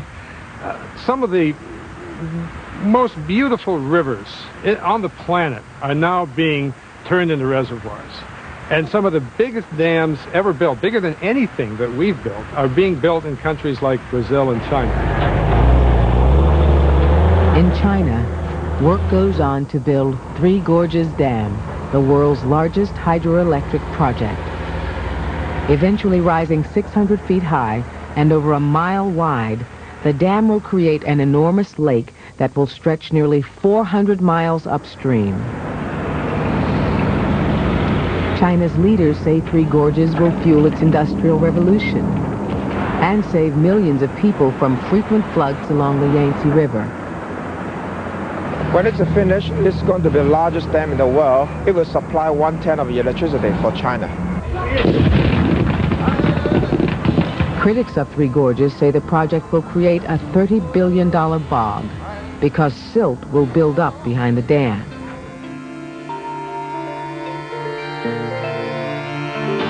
The project will flood the nation's most beautiful region, as famous in China as the Grand Canyon is in the U.S.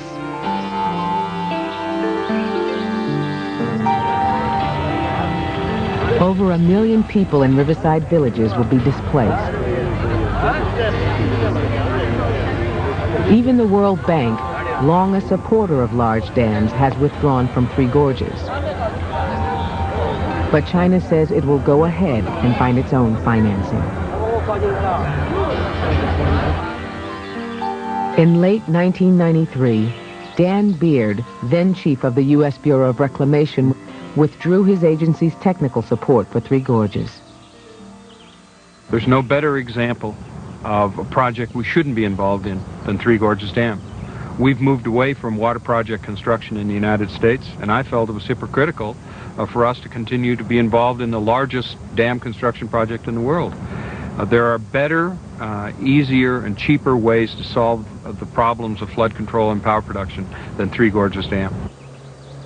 Moving from large construction projects to a culture of conservation requires a major change in the way people think about water.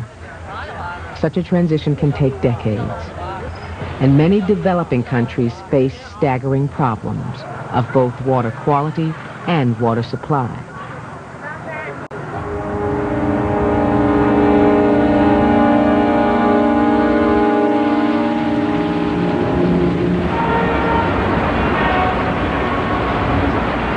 Mexico City, struggling now to provide water for 20 million people. It's predicted to grow by another 10 million in the next decade. Just where the water will come from remains an open question.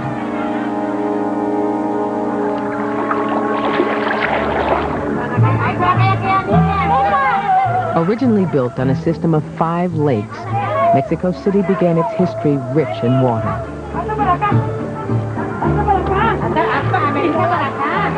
The Aztecs once farmed floating fields along these canals. This is all that remains of those lakes. Today, 3/4 of Mexico City's population enjoys modern plumbing and plenty of water for drinking, showers, and sanitation. But in these sprawling shanty towns, migrants from rural areas lack water for even the most basic human needs. Mexico City faces one of the most difficult challenges of any urban area in the world with regard to water. 18 to 20 million people living in a very, very densely populated area. The next best new source of water is 1,000 meters below the city.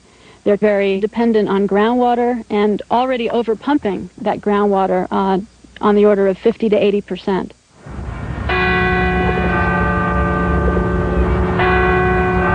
The city's ancient Metropolitan Cathedral is sinking because of the overpumping. Built after the Spanish conquest in the 16th century, the structure sags dramatically on one side. Wires, joists, metal clamps all support the weakened structure. Some sections of the city are sinking 12 inches a year.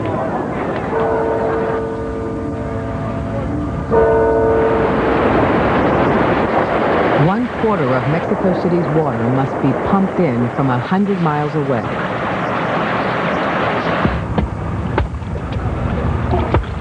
With antiquated pipes damaged by subsidence and earthquakes, the city loses almost a third of its water to leaks. This is a common problem around the world for cities with aging pipes.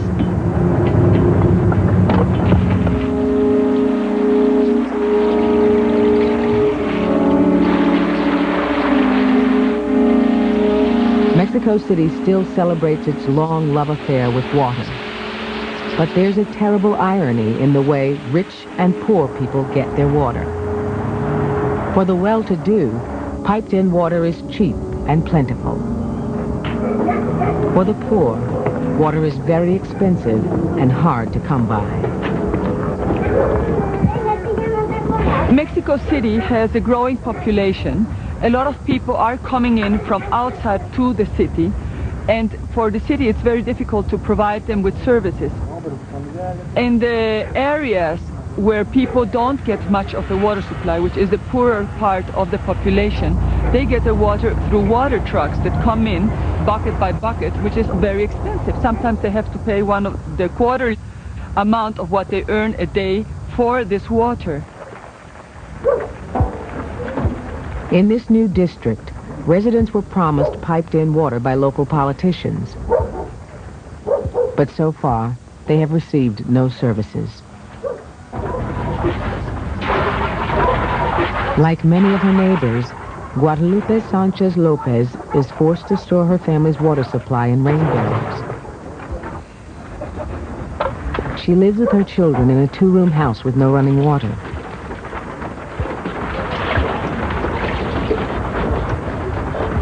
Unconnected to any sewer, the toilet represents a hope for the future. It sits over a hole in the ground.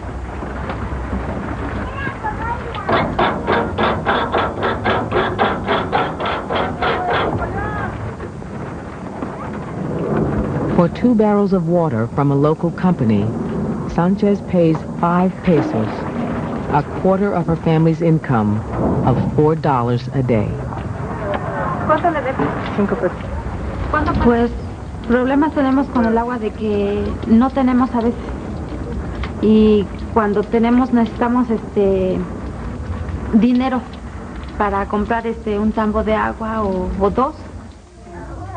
No tenemos a veces. Y cuando se dañan del estómago, les agarra diarrea. Sí, la ficha número 2. Pero ahorita. El problema principal en la falta de agua y en la adecuada distribución del agua principalmente es problemas gastrointestinales y básicamente problemas de salud en general. Young children are at the greatest risk. Child mortality here is 10 times higher than in wealthy sections of the city. And just down the street, sewage and industrial wastes run raw in one of Mexico City's main canals, a common problem in many parts of the developing world. Following a recent outbreak of cholera that claimed lives all over Latin America, Mexico City launched a campaign urging people to boil their drinking water and to wash their hands after going to the bathroom. 80% of illnesses in developing countries can be traced to unsafe water and poor sanitation.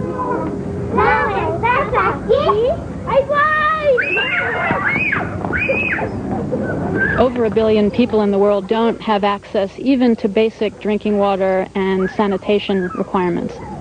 Many of these countries are growing in population very, very fast. Many African countries, Middle Eastern countries, their population will double within a generation. So supplying water to meet the drinking water needs, the food needs, the industrial needs of a population growing that fast is extremely difficult. And many of these countries are already water short.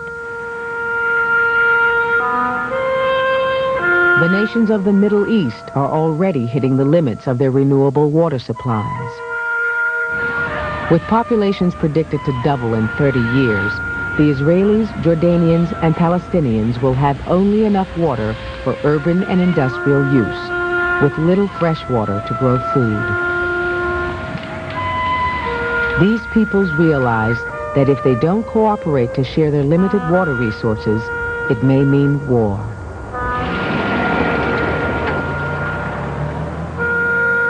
Israel has had long-running disputes with Jordan, Syria, and Lebanon over water rights.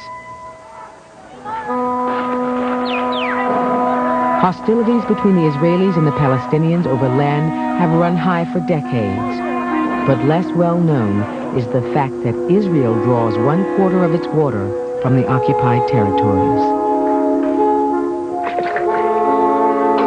Resolving water disputes will require not only diplomacy, but new technologies that can make the most of the region's limited supply.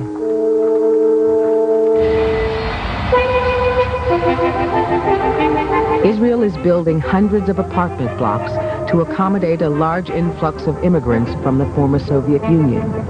700,000 people in 3 years. To meet its growing needs, Israel is depending more and more on recycled water. We recycle and reuse our dirty shirts. We launder them. You have to learn how to launder water. As more fresh water is diverted to cities, recycled water is the only source that actually grows with population. It's the shadow of the supply. Israel now recycles 2/3 of its water. This facility handles the wastewater of 7 cities. Reclaimed water gets used in cooling and sanitation systems. Though not intended for human consumption, the final product does meet drinking water standards. Recycled water is also piped south to irrigate crops. Now, at first, the farmers are usually pretty conservative. But as time went on, and particularly during the drought in 1991, wastewater became a very sought-after resource. Why? Because when the sweet water sources were in short supply, the wastewater was there, and the farmers were clamoring to connect up to the wastewater reuse project. In the blistering heat of the Negev, Israeli farmers have created an agricultural miracle. Pioneering the use of drip irrigation, they have doubled their harvests with the same amount of water. Perforated tubes deliver water directly to the roots of the plants, avoiding evaporation losses. Moisture sensors tell farmers precisely when their crops need water. Drip technology can save 1/3 of the water used in spray methods. However, with any form of irrigation, a problem may develop. History tells us that irrigation has periods like in the life of a married couple. There is the honeymoon between the irrigator and the land, and this happens in the beginning like most honeymoons, and after some decades there is a increasing deterioration of the land as a result of irrigation. Salt brought in by irrigation water concentrates in the soil, damaging its fertility. Historical example is the Fertile Crescent, Iraq of these days, where thousands of years ago irrigation was used, but the land deteriorated and some of it has still not recovered from this bad experience with human irrigation. Similar processes are now starting to be seen in every irrigated region all over the world, from California through the Mediterranean region to Australia, China, India, and South America. Once salts build up, they must be flushed out with even more water. So over the course of generations, there are limits to how much water can be conserved.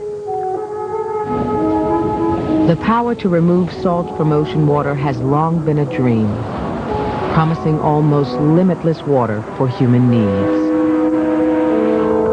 Desalinated water is already serving some urban populations, those that can afford its high price. But it's unlikely in the foreseeable future to be cheap enough for use in agriculture. The problem with desalination is that it's very energy intensive. It takes a lot of energy to remove salt from water. So at the moment, most of the desalination that's happening in the world is in the Persian Gulf. Saudi Arabia, Kuwait, United Arab Emirates, they account for about half of all the desalination that's happening, even though they have only a tiny share of the world's population.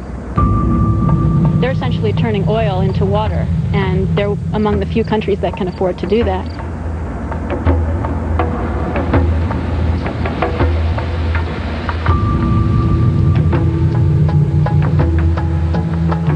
Disputes over water in the Mideast go back a long way. According to the Bible, the wells in the land of the Philistines were called hatred and contention.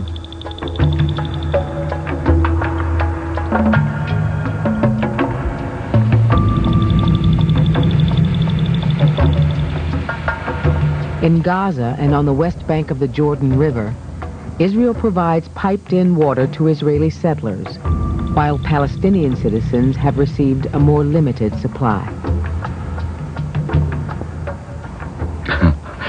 When it comes to military occupation and fairness, they don't go together. If the current situation continues, I see the Palestinians heading for a water catastrophe. Already we see signs of it in Gaza, where kidney failures as a result of drinking brackish water and unsafe and polluted water. This cannot continue. This is a recipe for disaster. In most Palestinian homes, rainwater is collected and stored in cisterns below ground. Each cistern costs $10,000, an expensive investment for families who only earn half that in a year. A settler in the West Bank consumes 7 times more water than a Palestinian in the West Bank. And in Gaza, they consume 14 times more.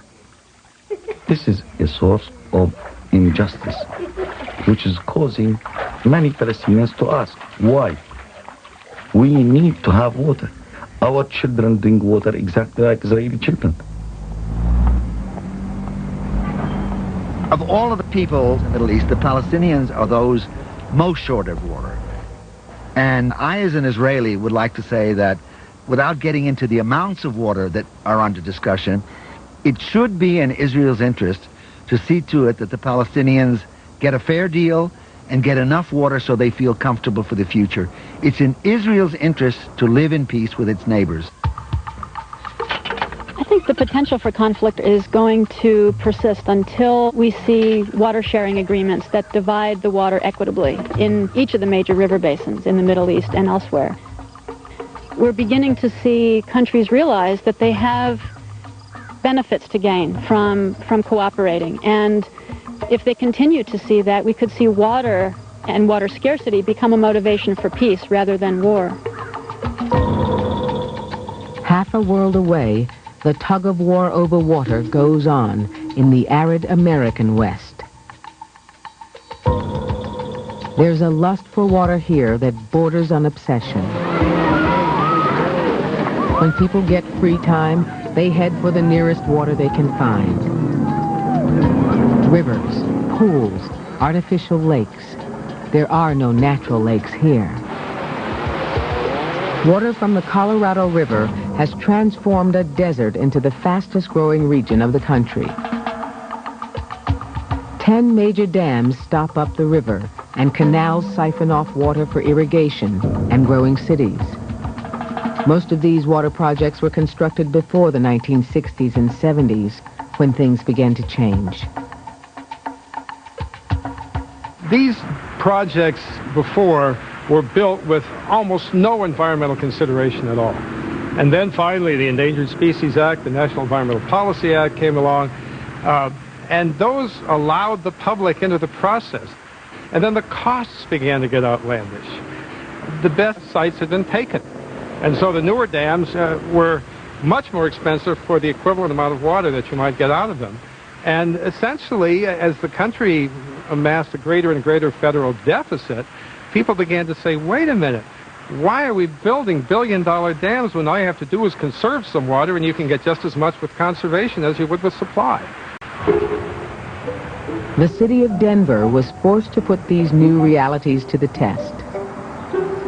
In 1982, the Water Board filed application to build Two Forks Dam to enable the city to store additional water diverted from the Colorado River. In the midst of a growth boom, Denver saw Two Forks as a way to secure the region's future. What city officials didn't anticipate was an overwhelming protest from environmental groups, fishermen, biologists, and ordinary citizens. It really was the last dance of the dinosaurs. It was developed in an era when we thought about water only as its value in being taken from the stream to supply cities and to supply agriculture.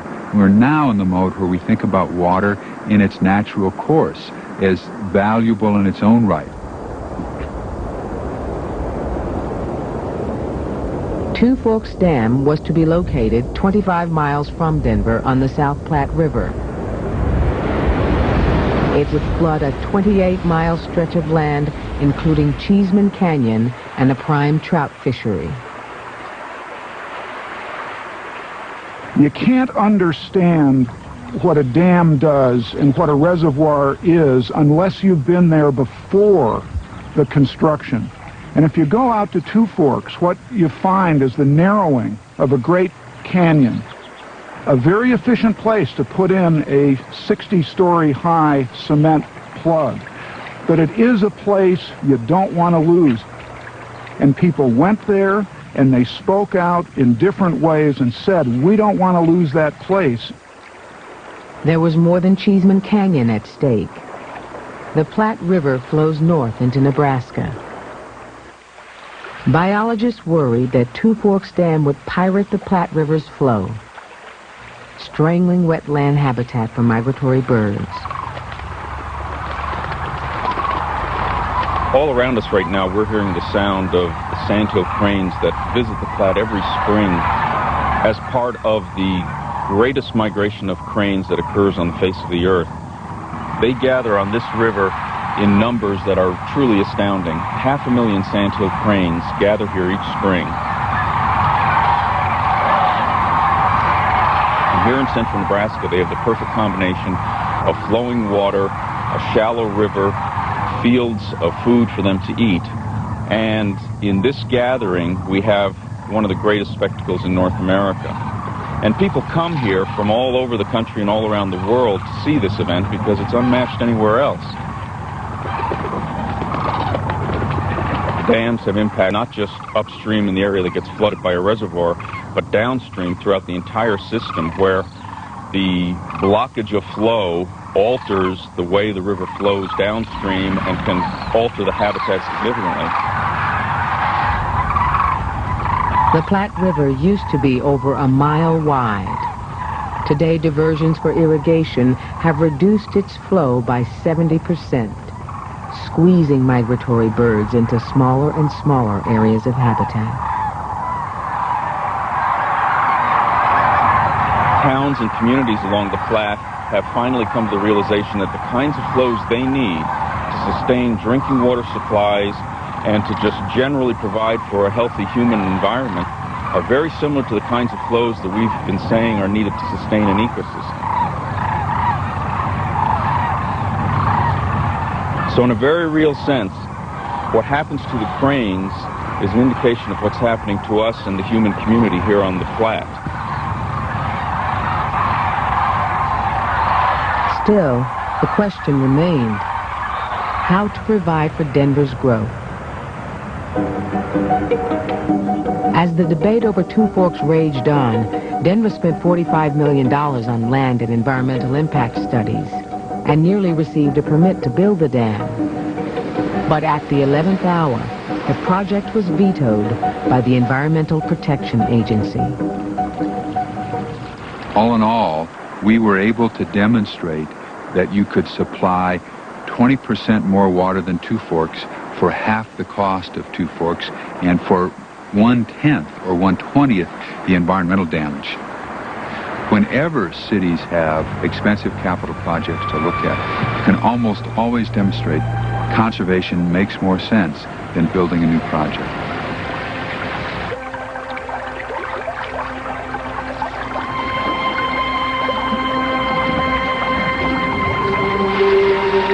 We want water for our cities, and hydropower is important, but so are wild rivers. And we feel that as a people, and we feel what a river really can be, a place of magic and mystery and beauty. And we've made up our mind now that we are going to keep some rivers wild, both for what they can give to us as a people and also to the animals and the plants that depend upon them, and also, I think, out of some ultimate respect for the river itself.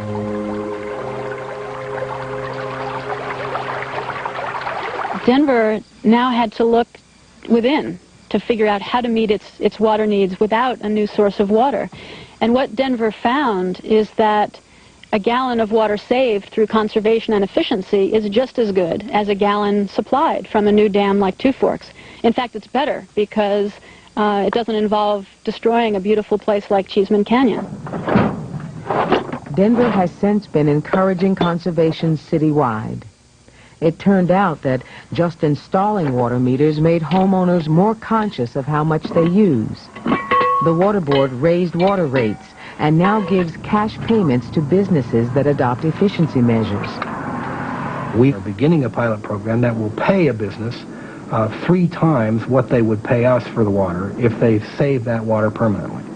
Now, it's a one-time payment of up to $20,000, but if that business installs water-saving hardware that will save us a good deal of water in the long run, we will pay them for it. City Ice was one of the first local companies to undergo a water audit.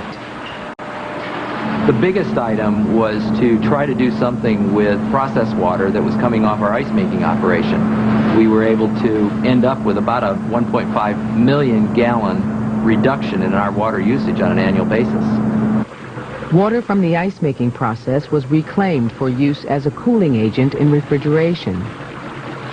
Many businesses could cut their water use in half by reclaiming water for rinse cycles and cooling systems. One of the best ways homeowners can conserve is to try a landscaping idea pioneered in Denver. It's called xeriscape, and it involves selecting plants, trees, and ground cover native to the region or that require only small amounts of water, like buffalo grass. Overwatering a lawn is the single biggest household waste of water. We've got to move toward pricing water at somewhere near its value. We currently give it away. In fact, sometimes we pay people to take it. Well, it's ludicrous that the most fundamental resource that we have, the one that is fundamental to life, is a resource in which we're giving it away. We waste water in ways that you can't imagine. Does this completely modernize dishwashing? Every housewife in the land will answer, yes. The American dream of the 1950s was to have all the modern conveniences. And just think of the thousands of hours that your hands don't have to soak in dishwater. Washers, disposals, and dishwashers, all running on unlimited supplies of water. In fact, the more dishes you have, the more time you save. Today, the average American family of 4 uses 300 gallons of water a day. Enough to fill this bathtub 20 times. In Tucson, Arizona, at the Casa del Agua, or House of Water, a conventional home has been retrofitted with water-saving devices to see just how much an average family could save. Glenn and Catherine France have lived here for 10 years, raising their family and monitoring every drop of water. Here at the Casa del Agua house, we use about half of what a typical home uses. That water is potable water that I'm talking about. We also use water that is harvested from the roof, which is rainwater, and we use gray water, which is the water from the kitchen sinks, the bathtub, the shower, and the washing machine. Fixtures have been equipped with low-flow shower heads and faucets. Recycled gray water and rainwater collected from the roof irrigate the family's xeriscape garden. Studies show that the best way to save water indoors is to replace the old 6-gallon per flush toilet with a new 1.6-gallon model, saving 21 gallons per person per day. Low-water use toilets have been used here 10 years ago. And as a result of the research that we did here on those toilets, local plumbing codes have been adopted, and now the national standard has been adopted for the use of the 1.6 gallon per flush toilets. Casa del Agua is just one example of innovative programs around the world that are proving conservation can make a big difference. But households use only 10% of water worldwide, and industries claim only 25%. Agriculture uses the greatest share, 65% worldwide, and even more here in the Southwest. A desert wasteland from which the bustling metropolis of Los Angeles was built. How, you ask? From water, imported water. So engineers have designed an ingenious way to import water from the mighty Colorado River to quench the thirst of this area's growing population. So now Southern California can rest assured that it will remain the golden land of opportunity and oranges. Today, California uses more than its legal share of the Colorado. Someday it may have to give up that water. So more and more, California is looking toward conservation. Historically, we've viewed water conservation as something that we do in the middle of a drought. And once the drought is over, we forget about it. It can't be that way anymore. Water conservation can make a tremendous difference. The water system, if you will, is probably the most inefficient system we have for any resource. In California's Imperial Valley, irrigation water from the Colorado River is brought in by canals managed by the Bureau of Reclamation and paid for by U.S. taxpayers. No. Farming here is a billion-dollar business, and farmers get their water practically free. All they pay is the cost of delivery.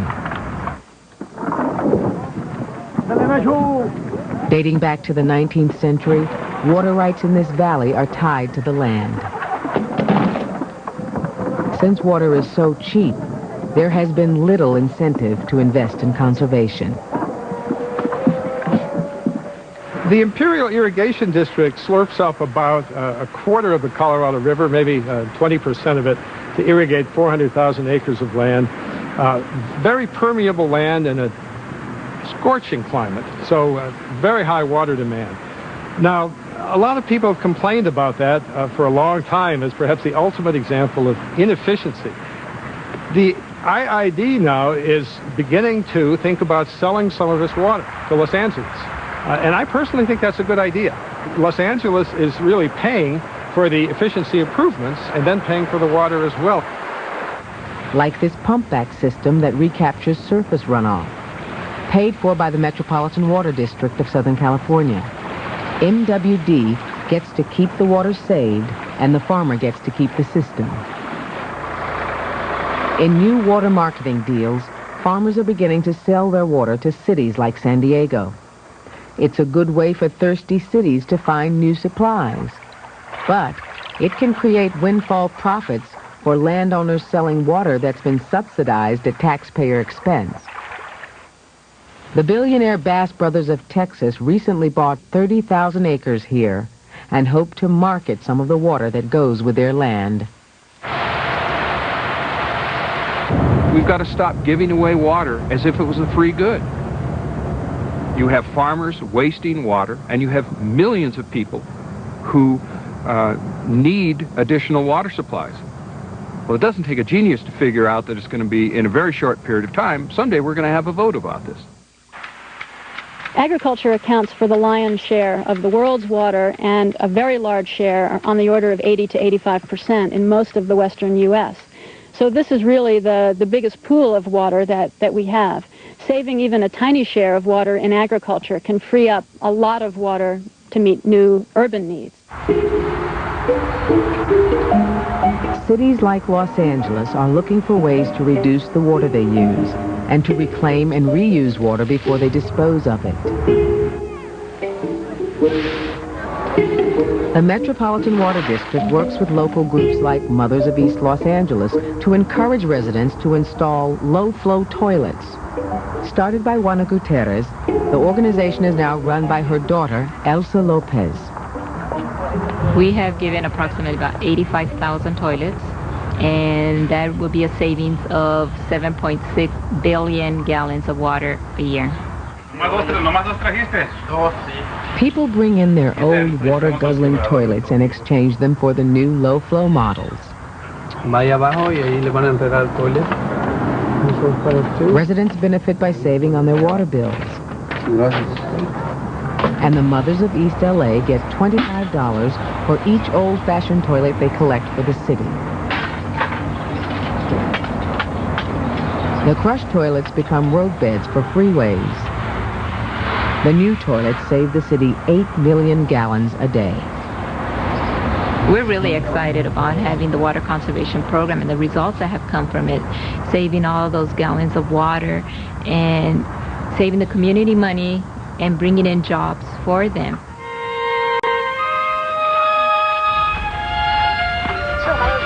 Let's stop us right over here. Each year, Lopez takes teenagers from East LA 300 miles north to Mono Lake so they can see where some of their water comes from. It's an unusual mountain lake rimmed with strange natural structures made of lime. They're called tufa towers. How old is the tufa? Yeah. This tufa in this grove is probably, some of it's as old as 1,000 years. But a lot of it's really young, 75 to 200 years. And yet it's above ground, and tufa only forms underwater. So we know that the lake has dropped pretty quickly. Mono Lake was recently the center of heated environmental controversy. The lake's level had drained down because water from its feeder streams was being diverted to Los Angeles. But a state water board decision in 1994 stopped the diversions, and now its waters are slowly rising. Pour off a little of the excess water. Mono Lake is a place that captures people's hearts and minds. I think what we all realize is that there are Mono Lakes at the ends of all of our taps, or these special places that are the source of our water supplies. In the future, conservation and recycling will become even more important to Los Angeles. The loss of water from Mono Lake has increased the need to conserve. The city also knows that it will eventually have to give up some of the Colorado River water on which it depends, water that belongs to states upstream. And by treaty, a portion of the Colorado's water belongs to Mexico. There's a very fundamental problem with the Colorado River. There was a very rainy year, and then all the politicians sat down to divide up the amount of water, and they made a very large mistake. They divided up more water than they've ever had since. It hasn't rained as much and haven't had as much water since the time that they divided it up. So what you have is you've over-allocated that river. You've given away more water than you really had. The 7 states and 2 nations that share the Colorado have been described as thirsty dogs fighting over a damp sponge. This is one of the few wetlands remaining in the Colorado Delta, just south of the border. It gives a small idea of what the Delta used to be like before dams upstream diverted the river's waters. In 1922, the great American conservationist Aldo Leopold paid a visit to the Colorado Delta and wrote about it in a marvelous essay in the San County Almanac, his masterwork. What he found there was a paradise for wildlife. There were jaguars, cougars, bobcats, teemed with waterfowl.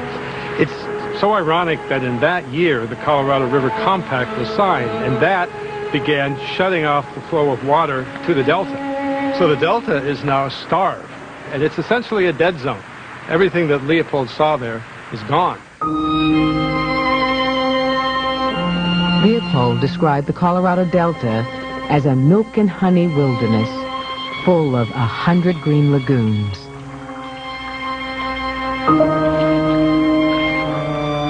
The region provided habitat for species that live mostly in zoos today. Endangered creatures like the jaguarundi, lynx, and Mexican wolf.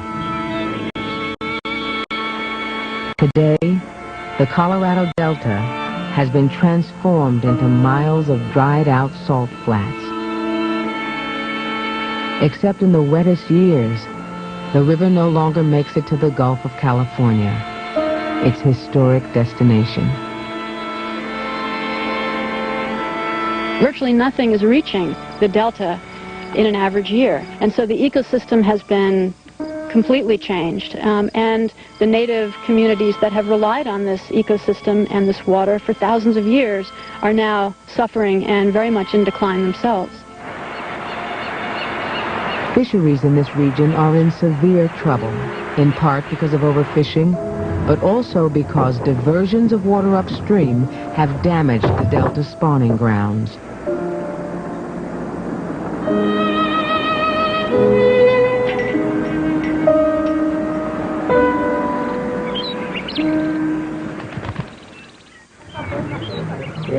The Cocopah Indians who live in the Delta once had a thriving culture of fishing and riverbank farming.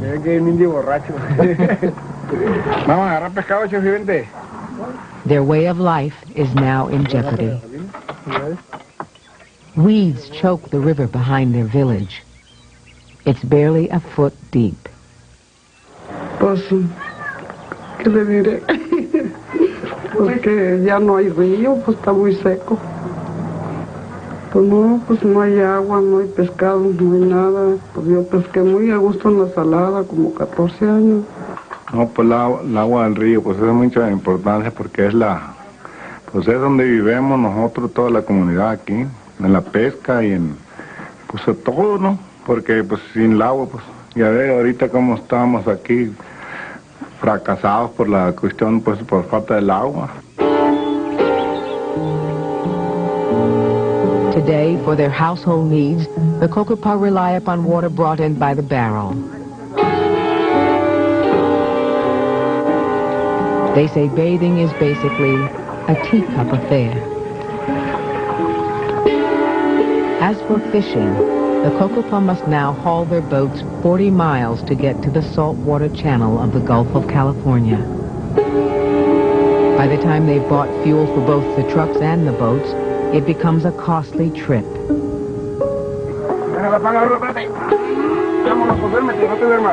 Fishing is a community activity for the Cocopah, but it's mainly the young men who go out in the boats.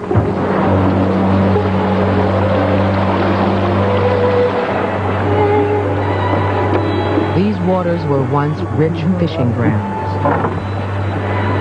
and fishermen's gill nets were filled with corvina and totuaba.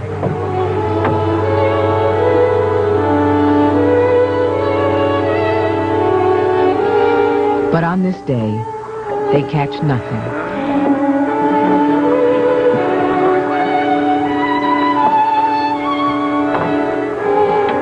Finally, after many hours of effort, they give up and head for home.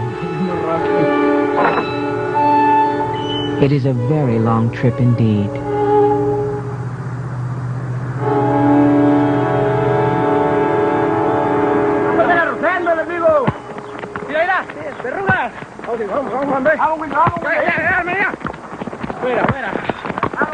The community's young people still hold fast to the tribe's identity as river people. They've chosen the name pescadores, or fishermen, for their soccer team. But as their parents know, their future is clouded by the problems with the Colorado River. No hay agua, no hay nada. Y si no vamos para abajo, pues ya viste, no agarramos nada. Esperamos de que suba, a ver cuándo sube el río Colorado otra vez para poder trabajar a gusto para ahí. Perhaps, if the true potential of conservation could be realized and the benefits distributed fairly, there would someday be enough water for everyone. To restore the Colorado River Delta will take a lot, and it's probably impossible to go back to what it used to be last century. But it's also a lot of things that can be done with just allowing some water to come in at particular times of the year. And I think a good important lesson is when we look at other deltas, we should now carefully look at the environmental impacts that damming and irrigation projects will have. We should not repeat what we did with the Colorado River, because those things do not reverse.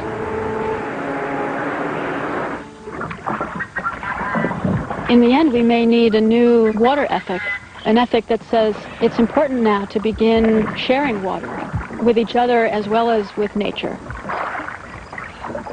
There's an old proverb that goes something like, the frog does not drink up the pond in which it lives. And I think it's a very simple wisdom, but it really captures the challenge, I think, that we're facing, which is how we're going to meet our growing human needs for water and still live in balance with the ecosystems that support all life.